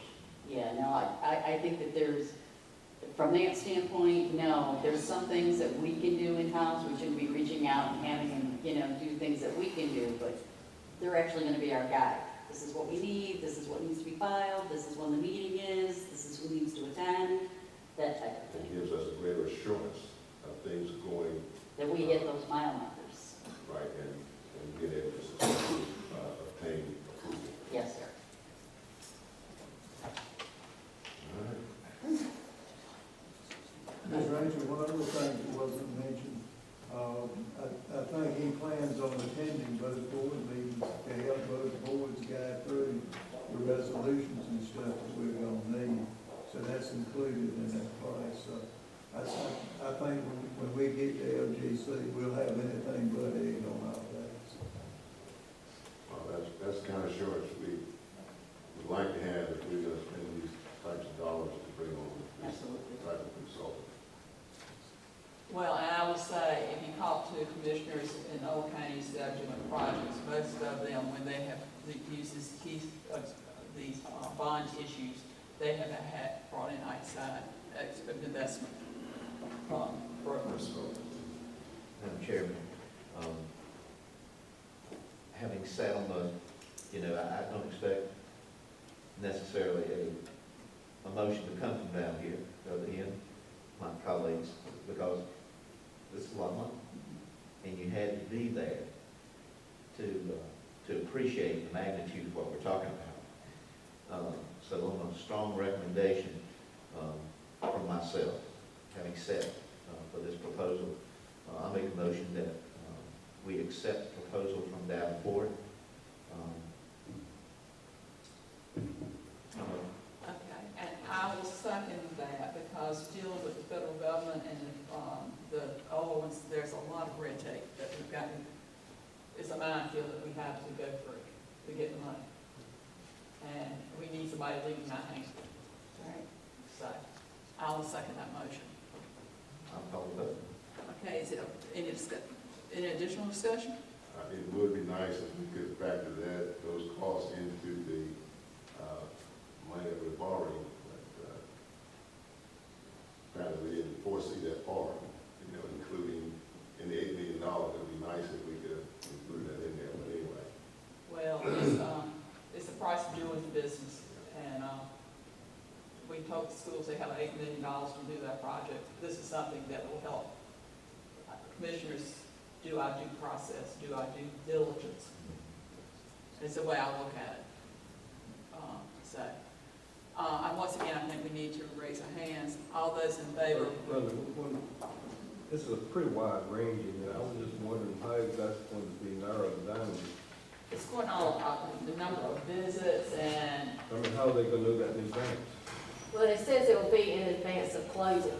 So before as we get farther into it, he's gonna keep the number of hours.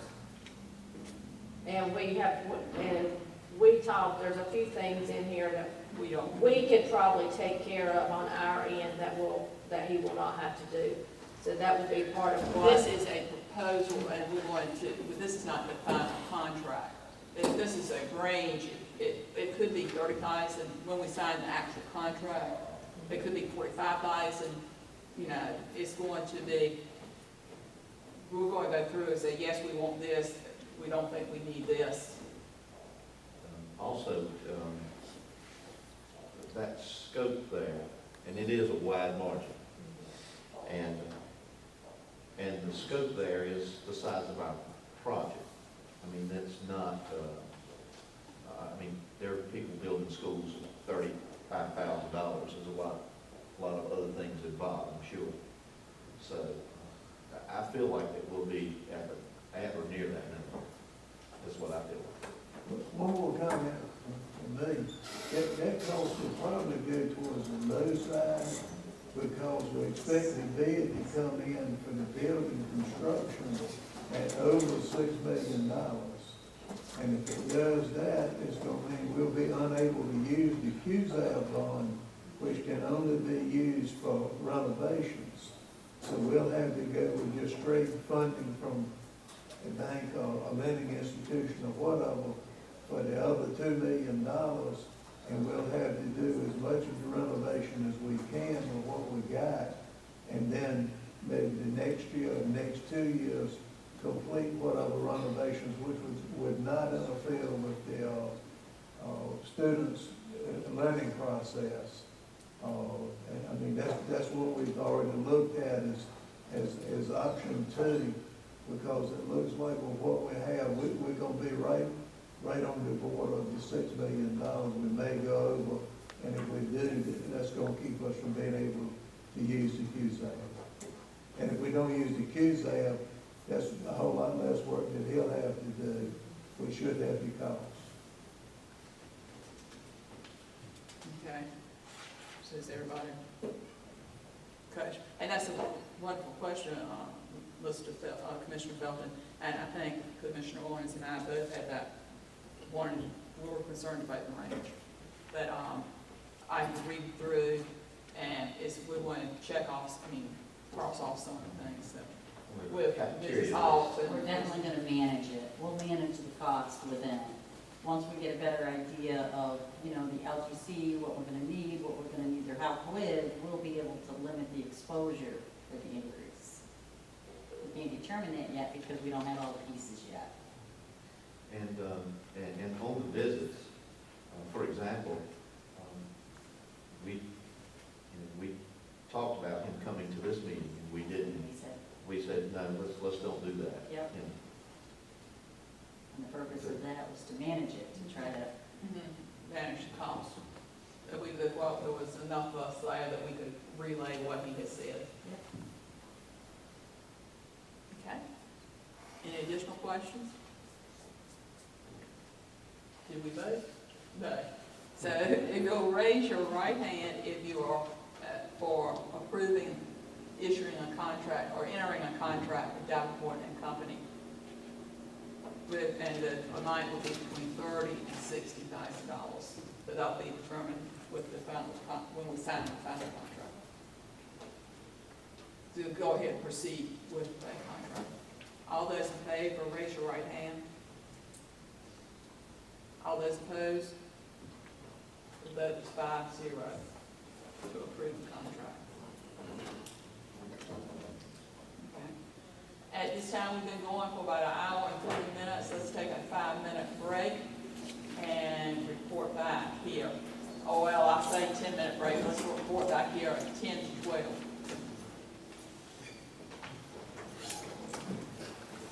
Okay, everybody's been back from their stretch break and all, so that we can continue. We still have one more item in the old business. It's the historic courthouse revised clearscapes proposal. It is in our book. Yes. I know that Mr. Felton has a 2 o'clock meeting in Elizabeth City, and I understand you're going to ask him to share something else with us. Oh, yes, about the plans for Central School Review, but just for FYI. I know that Ms. Rachel was surprised as I was. When we looked at the plans for the building, it is not a metal roof on all buildings.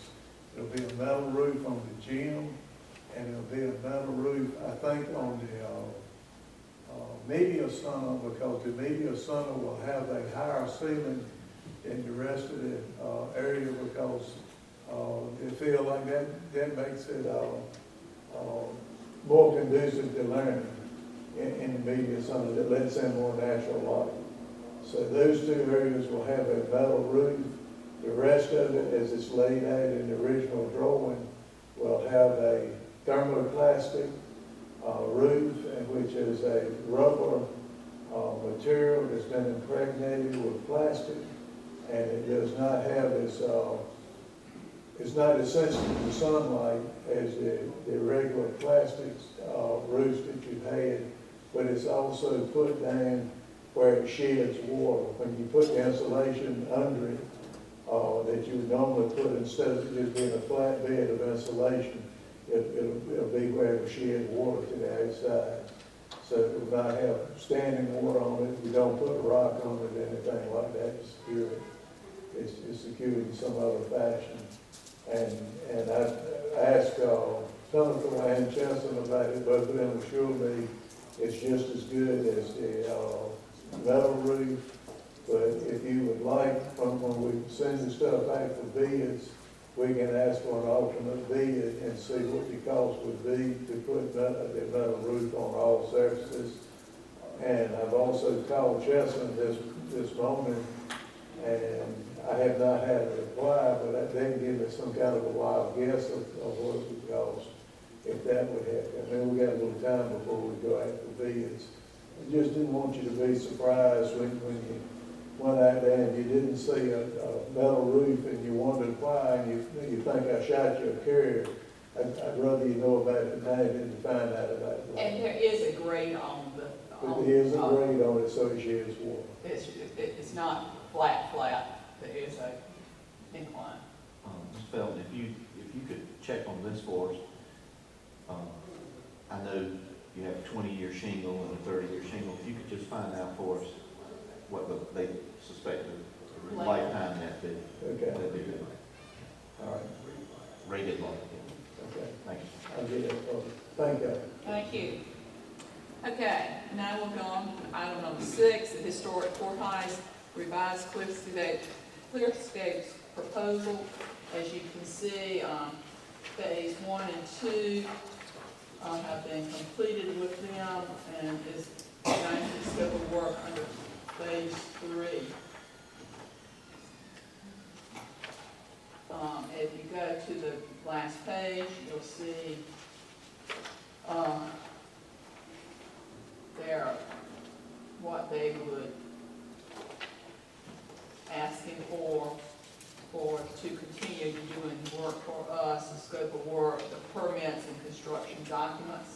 there on the third page, as well as the attached letter.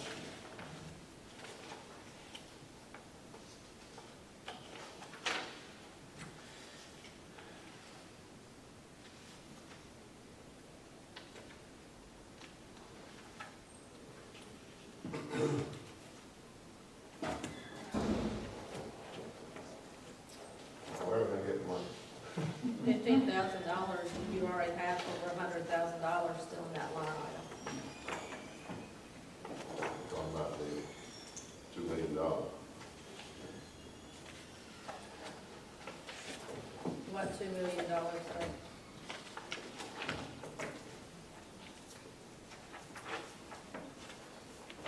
I think that he's got. That was the total project budget, that's from the beginning of the project to the end of the project.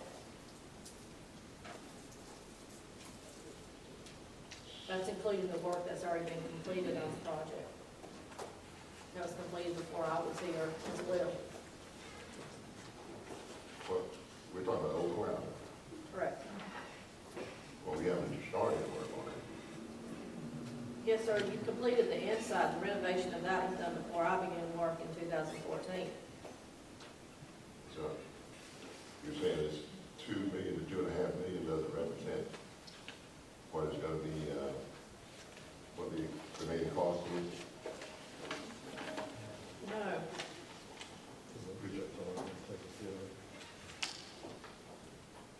no, because the budget that, the proposal that you had, the other, in March, maybe in April, we pulled up, it was $275,000, I believe,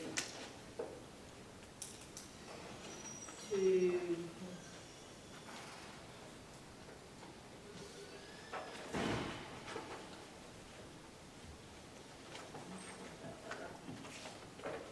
already have a letter that told you how much it's going to cost. Okay, I'm showing on the expenditure statement, page 52 of 63.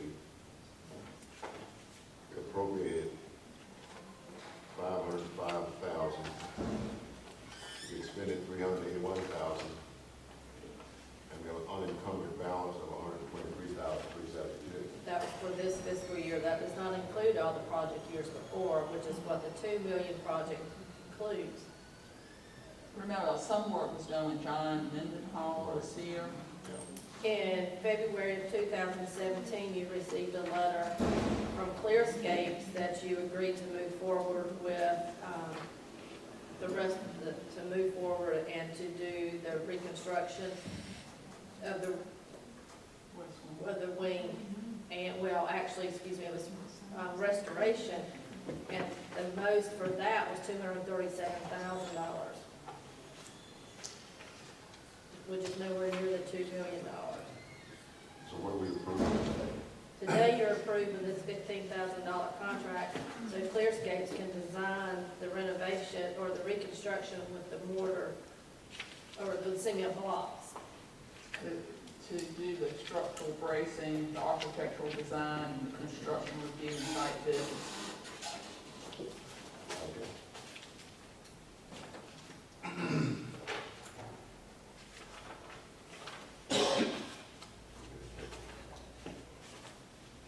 Because we decided a couple months ago that we, instead of looking for the reclaimed brick, or we would go with just with the cinder blocks. And then, because it was going to be stucco, and it would be stucco, or we can put a layer of brick on the outside if you wanted to, but the rest of the building is stucco. Natalie, what about that, those two lines below the $15,000? And that'll be an additional $2,000. So it'll be potential for $17,000. Because I know at some point in time, they will want to come over here and look at the building.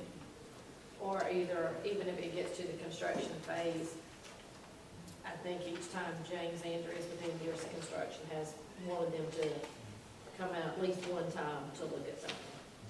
Okay, so I'm seeing it that, in that sentence there, they say travel expenses, etc. But when I look up in at the third bullet point, the $6,500, I see site visits, 2 during structural and 2 based on architectural. It looks like that that's travel. Right, my assumption was any outside of those. If there was additional, Okay, so that's estimate. Okay. Right. All right. if, you know, maybe that might not be needed at all.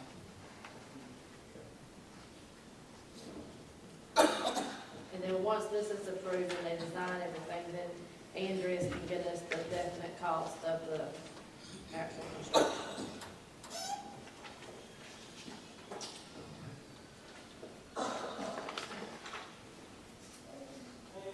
Madam Chairman,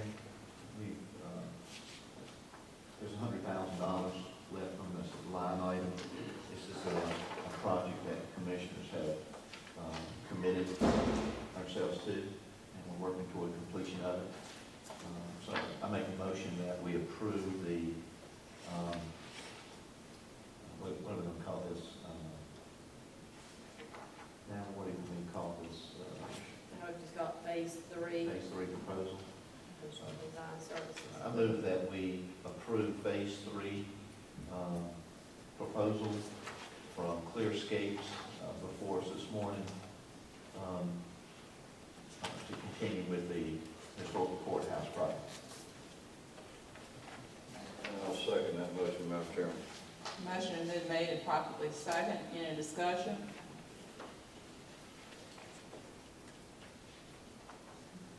Okay, hearing none. All those in favor or against, raise your right hand. All those in favor, raise your right hand. All those opposed?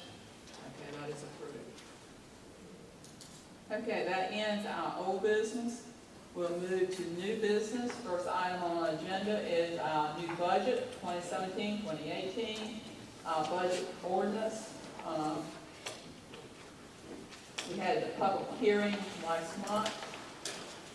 Well, no, a couple of weeks ago, I guess. It was the second meeting of the month. And this is brought forward for our adoption at this time.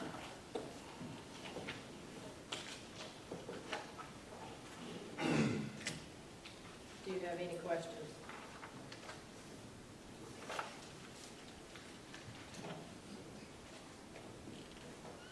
Madam Chairman, I'll make a motion that we approve the fiscal year 2017-18 budget as presented.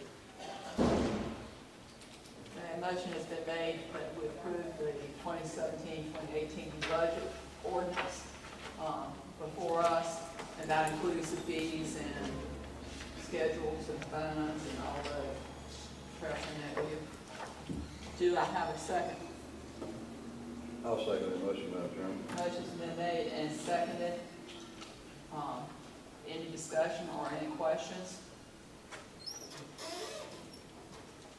Hearing none, once again, by a show of hands, all those in favor, raise your right hand. All those opposed, this vote is approved by 0. Okay, we're moving right along. This is good time. That's right. Okay, so financial audit contract, I assume Mrs. Hollett, you would speak to that? Or Mrs. Johnson? Either one, I believe I forwarded you this information. It is from the CRI, which will be, as you remember, let me back up, as you remember, Martin Starnes is no longer doing, it's not a copy in there. It was emailed. It was emailed, I believe, to you. But the Martin Starnes is no longer doing our audit. They were doing audits for many counties across the state, so we had to put out an RFP. Carr, Riggs and Ingram LLC is the company that we selected based on the proposals that we received. I reviewed them, Ms. Hawks reviewed them, and Marie Roundtree reviewed them. And What is that name again? Carr, C-A-R-R, Riggs in Ingram. They have several offices, and this office is the office out of Bellhaven. North Carolina. Yes, sir. And they have agreed to, after we talked with them, they have agreed to send us information for the audit, and they have also agreed to do all of the information that has been done and provide all the information that Martin Starnes has approved as well. So we just need approval for you for us to sign this contract. For what It's cost? $49,500, What was Martin Starnes? $48,000. And as I said, they're no longer doing audits. And they stopped doing audits all across the state. Yes, for county and one county were dropped, as were others. Any counties you want to share with us that are using? I know, off the top of my head, I did not bring the book with us, then they had several counties listed, but I know Washington County used it.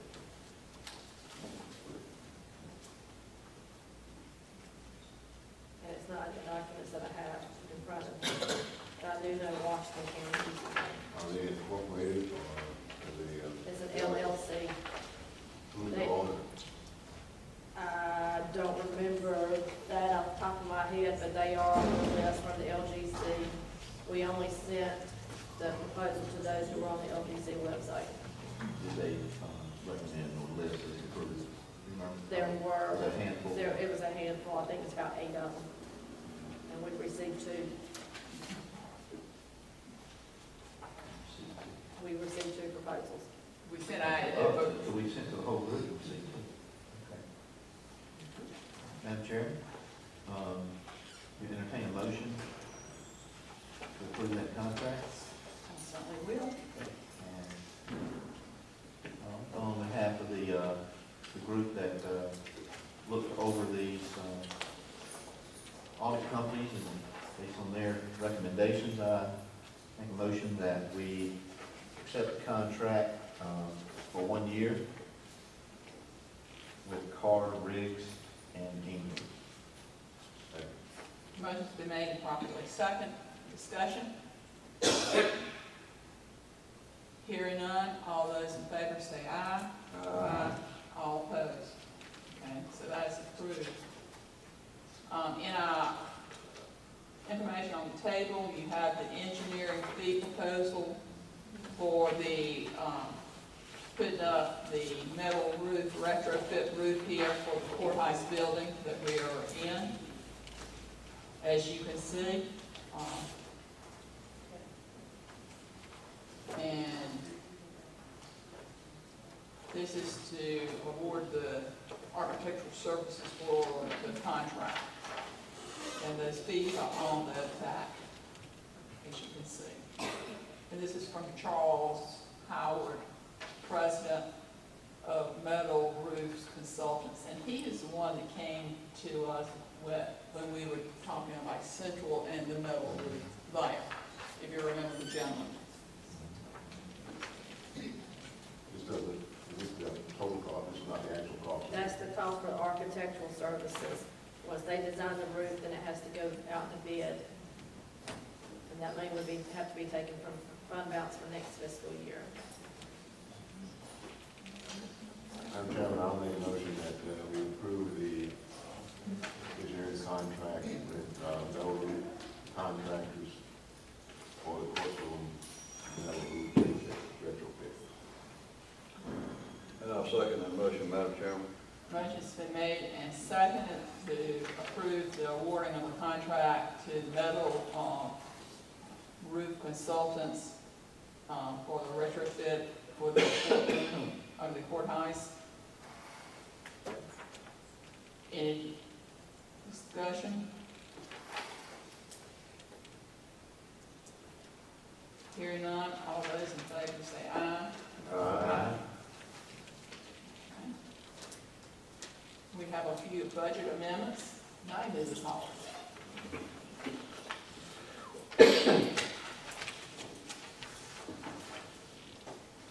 the, excuse me, the first one, budget amendment 54, is to, add 3,600 received from Genesis Grant.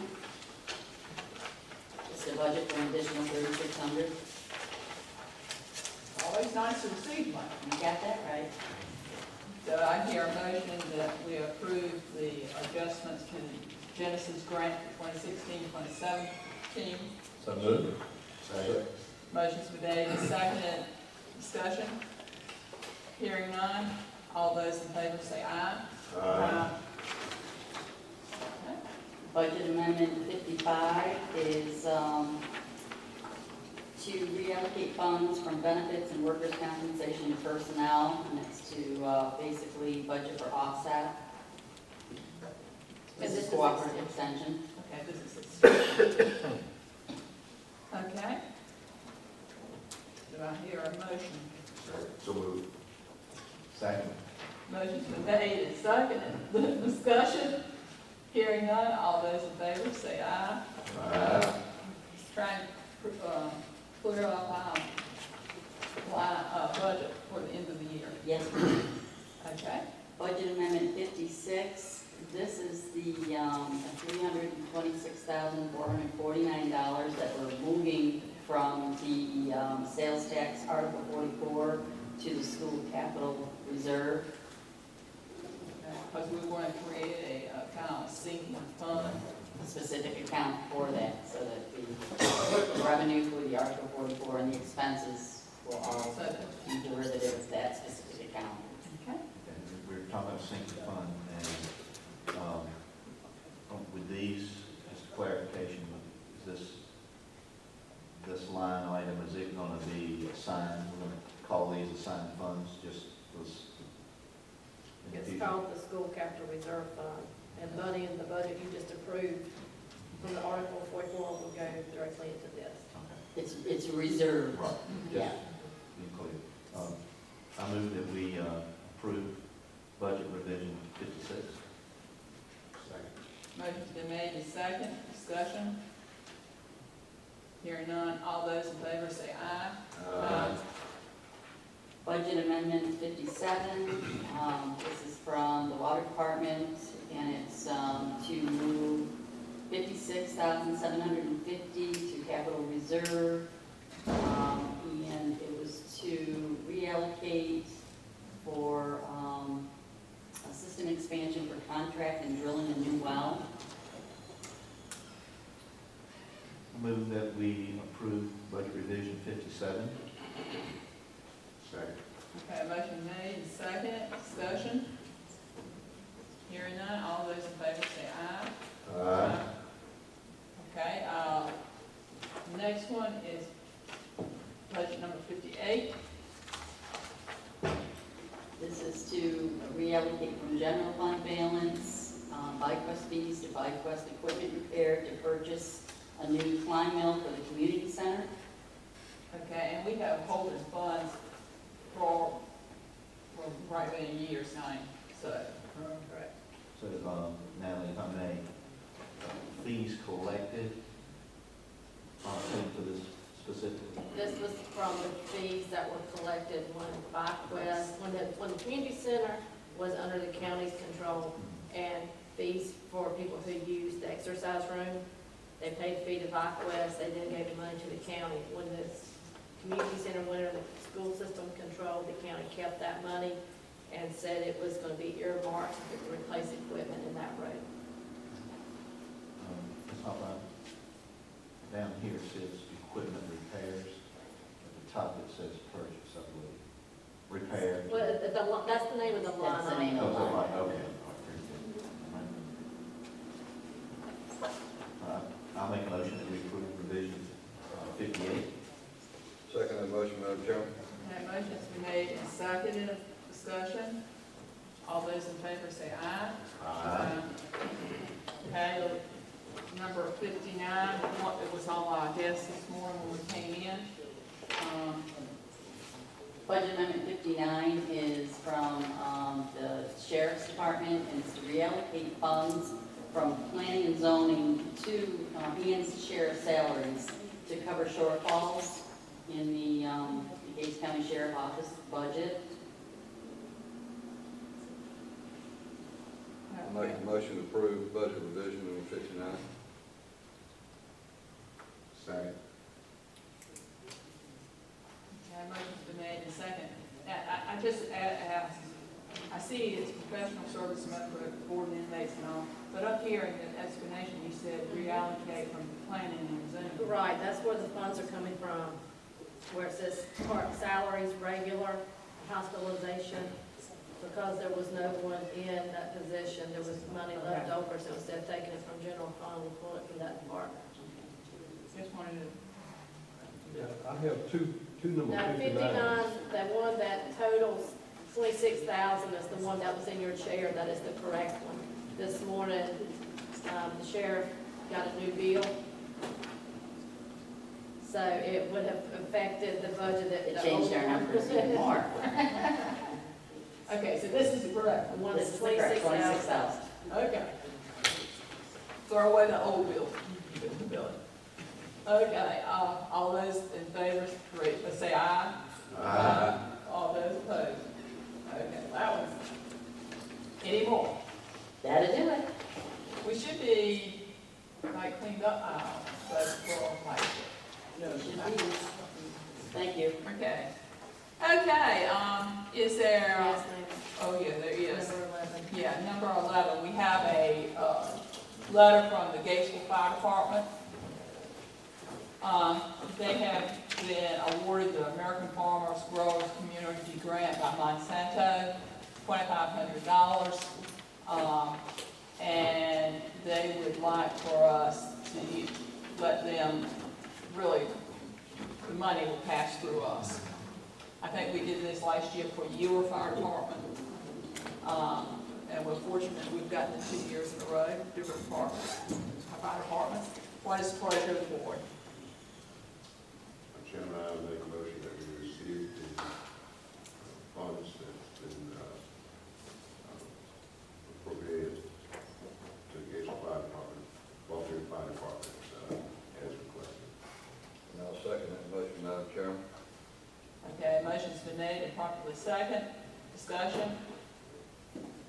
All those in favor say aye. Aye. Okay. And I'm sure that they will put that to good use. Okay, that finishes up new business. Citizens' comments, has anyone signed up? Okay. I didn't get here in time, but I didn't. Okay, come on down. Good morning, or good afternoon. Good morning, good evening. To the commissioners. I've been on this Oh, I project know, for, everybody knows you, but state your name for the record. okay, my name is Adele Bloom. And I've been on this project for Vanessa Williams for 4 years. We went to the Board of Adjustments on April 18th. And I want the commissioners to explain to me what is a hardship. Because when I went in that meeting, the variance fees and everything, the Board of Adjustments, everything was, all our fees has been paid. She's paying $4,300 to get that trailer there for her nephew, which is a handicap, to have someone to live, somewhere to live. Now, we've been in a hardship. I want someone to explain to me what is hardship. Ms. Hoffman, ma'am, Yes. Adele and I had a conversation last week about this, and she described to me the situation and everything. And based on what I heard from her, I tried to contact this party that it's actually another party, I'm mentioning names. There's another party that's, if I understand Adele correctly, and I tried to contact that person and couldn't get in touch with her. There's another party that's not willing to split the property is the real issue. And as much as we would like to help as a board, I know that we can't force someone to sign a document saying, yeah, I'll give you this, I'll agree to go to the attorney and sign this document.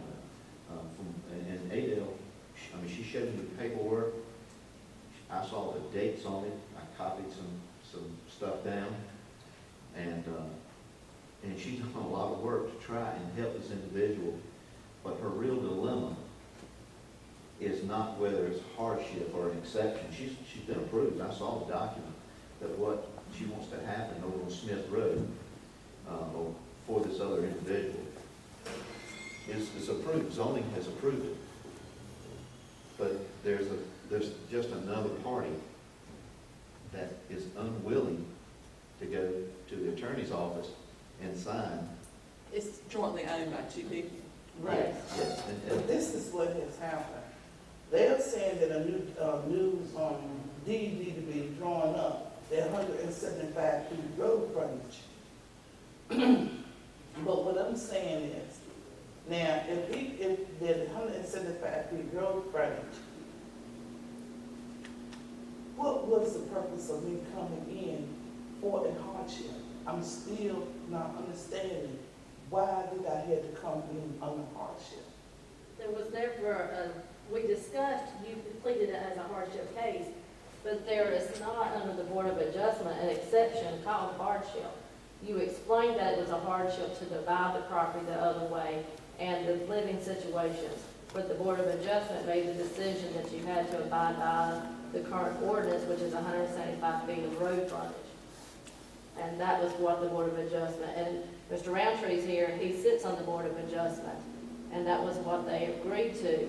They also agreed that once that property was divided the way the Board of Adjustment said it had to be divided, they did allow and approve a special use permit for a trailer to be placed on the property that would be owned by Ms. Wiggins. But the problem is, the other person will not sign. Right, that's the problem. The other person will not sign. So I guess we have to go to court and let the judge, because she also paid Mr. Toady the money for to go out to survey the land. And Mr. Toady haven't been out there to survey the land so that Pitt can get a plaque, so that Vanessa can get her plaque in her name. Yes, basically what's happened is a lot of money's been spent A lot, to get everything in place. because she Or to needed go to forward point and get 4/10 to finalized. make 2 acres, and she paid the $1,500 for that, and she's already paid the variance fees. And it is it's what I would call a civil situation. It's Right. between the two parties. Right, And and, I will and see, commend and what I couldn't understand, it was a living dwelling there. It was already a living dwelling there. And the only reason why we had the living dwelling torn down and burnt down is because the house wasn't handicap accessible for the handicap. It wasn't like it was an old house just sitting there, no good. It was a living dwelling there. The light lines is up to code, the water system is up to code, the septic system is up to code. I called the people in from Raleigh to come in and do the asbestos test and mold test to make sure that it wasn't any mold or no asbestos there. And so that's what we couldn't understand, that, I couldn't understand, it was a living dwelling there. Why you couldn't give back to him where he was living, just because it's a mobile home. It was a stick-built home. But the house was just so old that, by him, couldn't use his right side, he couldn't really concern himself there in that type of mobility. And the doorways probably were not wide enough. Right, the doorways, and we couldn't get, like a wheelchair, or we had to call the rescue squad. And Mr. Roundtree, he made a statement and said in the easement, but I explained to Mr. Roundtree that it's 2 driveways there. It's a driveway to one property and a driveway to the other property. But the problem is, it's a civil problem between the two parties who are owning it. Okay. And we don't have any control over that. And see, and I wish I would have known this, and then with this variance fee, with this money that she had spent, we could have went to court and let the judge make this statement, made that. It was up to the Board of Adjustments, if we have Mr. Brown here, to decide whether or not they wanted to allow home would be put where a stick-built home was, under the same type of setbacks. You know, you had a stick-built home there that had less than 175 foot. That's what I was saying. You could have gone back. Now, if you had put up a, not a mobile home, but what we call modular, then actually, well, all you need to do is get a special use permit, I believe. No, they had to divide the property. Why- No, it went back, it was even more than that. Basically, it goes to dividing the property. So what you're saying is that even where the house was sitting, there was a question on ownership of where the house was sitting. Because one person did not want the trailer or the house put back in that location, correct? But that's- No, it wasn't that. it's She doing- didn't have a problem with that. She wanted her land in her own name. Name. But the point of it is, she wouldn't go over to the county lawyer's office and sign for her own deed. And Vanessa has already signed for her deed. And Mr. Felton, he is familiar with the case. Mr. Felton is very familiar with it because it was before my time when this was all happening. But he was allowed to stay in the house. He was allowed to stay in the house. He stayed in the house, it wasn't any problem. And the taxes was up to par at all times. I think, Mr. Brown. Oh, I'm sorry, Commissioner Felton, do you have anything to?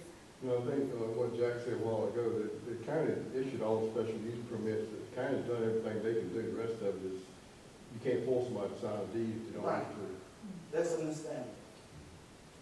Okay, Mr. Raintree, we're pretty informed, you had your hand up. Well, I just wanted to kind of tell Henry something that he wasn't maybe familiar with that with it. But originally, there was less than 2 acres, and the house was sitting, you might say, over here where Natalie was, in the old house. They wanted to subdivide it. They went and added a few more, couple of tenths of an acre to make it 2 acres. They knew they had to have an acre lot, so they went and bought enough to do that. And the question here, Henry, wasn't whether or not the Board of Adjustments and me or anybody else was questioning the single wide house, as Natalie pointed out. The question is, it was like 82 feet road frontage, and our ordinances call for 175. And the land was there, and as y'all have said, each among you, it's a civil case. It's between them, and you can inform her that she has the legal right to take it before a Superior Court judge, and they can re-decide it. And that's to make sure she understands that. Mr. Roundtree, I do understand, but what I can't understand, it was a living dwelling there. Well, that was the point. There was a living dwelling there, but then this other person came in and wants part of that lot. It's not the same lot that it was originally. Y'all had divided this lot up into 2 lots with the idea that you were going to apparently sell one of them, so you'd have 2 acre lot. And the whole point was there was a lot there. It was big enough for one dwelling, but that's not the point. The point is now that you wanted to subdivide this into 2 1-acre lots, which either lot had anything close to the amount of road frontage. And when we left that day, and I think this is what I brought up, it was my understanding that it was going to be fine with you. We got the tapes on it, recordings, and the county manager was there, and 2 of the commissioners, that we had decided that we would go with 175 feet, and you were happy. Okay, but, No, you address us. Okay, I'm sorry. Mr. Roundtree, I understand what you're saying, but what you fail to realize is that the property part that she had a double wide there. And she lost her home. It was two living dwellings there. But the property was in both of their names. But we got it boiled down to 2 people's names, Vanessa Wiggin and Marjorie Song. Okay, but they will not agree to divide. What had happened was that when I didn't know all of this. I had to do some searching and I had to do some moving around to do everything. to try to get the single wide there. And what had happened was that when we tried to get the single wide there, the other lady was here at that time, and she said, Ms. Boone, she says, you need 0.4 acres of land so that everybody could have an equal share of an acre of land. So I went back to Vanessa and I said, you need to call your cousins and you need a 0.4. So she went back and she got the 0.4, which made 2 acres. So, you know, now that I understand what you were saying, but when you told me it comes in under hardship, I says, okay. So I talked to Marjorie, I tried to talk to Marjorie. Marjorie, you need to go to the PIT's office and sign for your part out, and Vanessa need to come home and sign Marjorie's part out.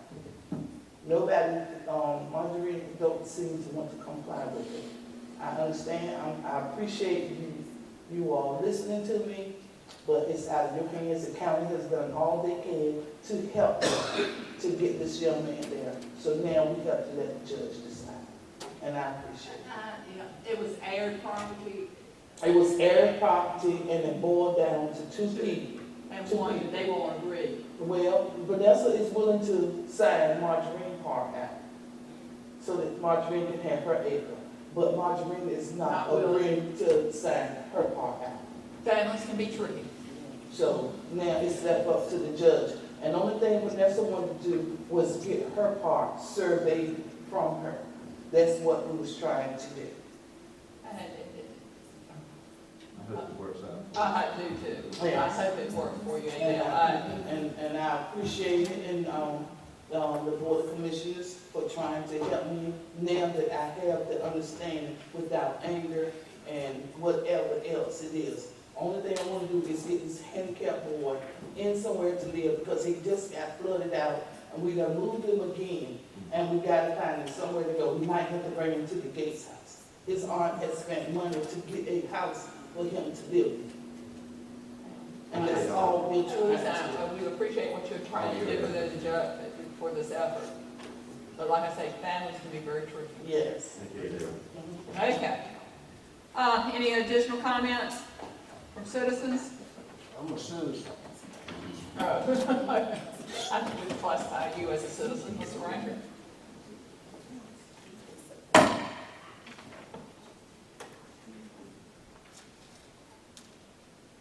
No, I was here at the last commissioner meeting, and I wanted to make sure for the record and for Warren and that camera back there that I do not in any way have any connections whatsoever with Thomas Hill. And I'm not saying that as a joke, I'm saying that in front of that camera for the 6 people that may watch this.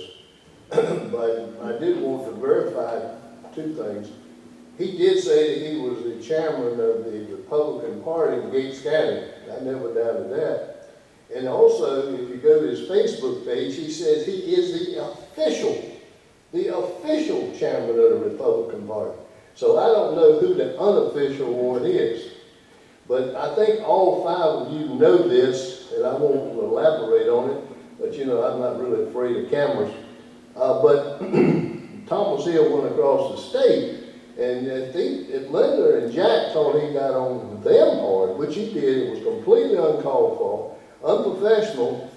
However, that was Thomas Hill. And I wish he could be here today, because I don't like to talk behind people's back. I tell people, if I ain't got nerve enough to talk to your face, I won't do it. Things I say about Henry, or you, Jack, anybody else, I want to do it to your face. But anyway, he did get elected to the 1st district. He is the chairman of the 1st district. Now, you know I lean conservative, Republican, I have a lot of friends across the state. In case any of you don't know, Thomas Hill went all across the state, and I mean clean to the mountains, trashing me. And it went on for quite some time, and a friend of mine one day saw me and said, "How you and Thomas Hill doing?" I said, "I don't ever see him." And then he brought it up. He was laughing about it. He said, "You don't know what he's been saying about you?" I said, "I didn't, but it's interesting." So anyway, I asked Jack to join the club, and we get $3 membership, and you got to join in. But Thomas might have some good ideas. And we got 3 commissioners up for reelection, the sheriff up for reelection. You know, I guess I was thinking coming over here today, y'all all know I'm weird. Some people call me crazy, some people call me weird. But I probably get about as much fun out of elections as I do the Super Bowl. And almost as much out of the ACC basketball. So it's going to be a very interesting election coming up. And I don't know whether or not, the only thing that we got one commissioner who has already announced, and I'm not going to say it, let him do it. He didn't tell us a secret, but anyway, Billy Felton. We got to work on Billy Felton. I understand why Billy might be cautious, because he loves to see some of these beautiful sights. He's sort of retired, semi-retired. His wife is there, and they can just pick up and go. And I'm sincere, this guy. You know, he's doing a service to us that limits to him somewhat, his travel, and he might not want to do it. But I think that being with his intelligence and experience, Billy, that you would be doing the county and your neighbors and the fire department a disservice if you didn't run again. Thank you. Thank you for your comments. Anyone else for citizens' comments? Seeing no one rush to the podium, we'll start with commissioners' comments, and we'll start with Commissioner Freeman at the end. Good day, folks. Appreciate everyone participating and also being here to watch our government move. As you know that as you bring things to us, we do seek immediate advice before answering and finding out exactly what we can do for you. As you see these meetings with my fellow colleagues here, county manager, it's all prepared very thoroughly. Each department head, as they come forward, we appreciate what is brought, and we do study it. And again, I want to thank you that. And we are extremely careful on what we do for you and for this county government. I appreciate everybody here too, and I don't know where Earl get his information, but I have a meeting that night about anything. And I'm not retired, I'm just more I said selective. semi-retired. I'm just more selective. Been doing this surveying 45 years, and I don't take every job that comes along anymore like I did 45 years ago. But I'm still not retired, but I appreciate everybody's attention and everybody's commitment to being here and trying. We all have the same goal in mind, and that's for the best Gates County that we can make it. I came across a news article that was written back in the 50s that I'd like everybody, it's in the library now, I'd like everybody to go and look it up. And someone wrote that just talking about the quality of life in Gates County. And it hasn't changed that much in the last 60 to 70 years. But it's a very interesting article. Everybody that lives here needs to read it and realize what advantages we have here. All right, and thank everyone for being here today and for the citizens' concerns. I do want you to know that we as a board, we try to work together. The deliberations that we've undertaken today require thorough forethought, and it's just like trying to operate your home, if you will. You want to make the best choices for whatever you're doing. And that's what we're trying to do. And I commend the board for preparing themselves and providing the information that we needed to make the decisions. I commend the employees for being up to par and be able to respond to some of the questions that we have. So it's a group effort, and whenever you're here, it helps us to know that you expect the best out of us, and that's what we want to do. Give you the best. Commissioner Felton, I missed the article. Where can I get that article? It's in the indexes that were pre-approved. I've got it. I've got the notation written down, but I can't tell you right now. I'd like to get that. Thanks, sir. Glad to see everybody here today. I was tired Monday. I was tired Tuesday. I guess that makes me retired.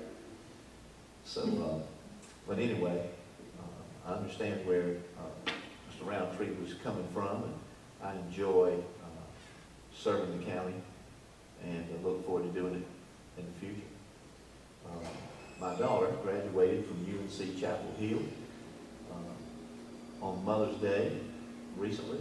She has come home to her home county, and she's employed, and just as soon as she got back, actually before she got back, she is serving on a program with the Board of Education. And I'm excited about that.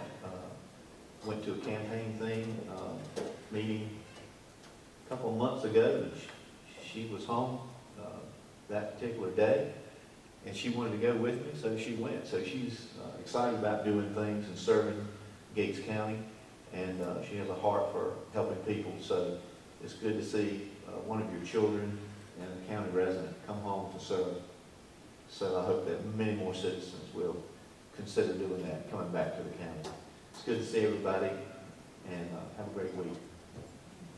I too would like to thank all of you for coming out today. As you can see, we have a lot of issues in front of us. Hopefully we have made progress with the school issue, trying to make sure that we have the facilities necessary for our students to prosper and do well, so they can move on to colleges and universities across this great state and country. And, you know, we would love to do a lot of things. The key issue is always money. And we had to really do our research and all to try and make sure that we are prudent with our funds, and that we are trying to get the most out of every dime that we collect. We do appreciate our county employees, and certainly we hear from our citizens about the job that they're doing, and we are pleased that for most of the time they have pleasant experiences with our county employees. And that's always nice, because you are the face of the county.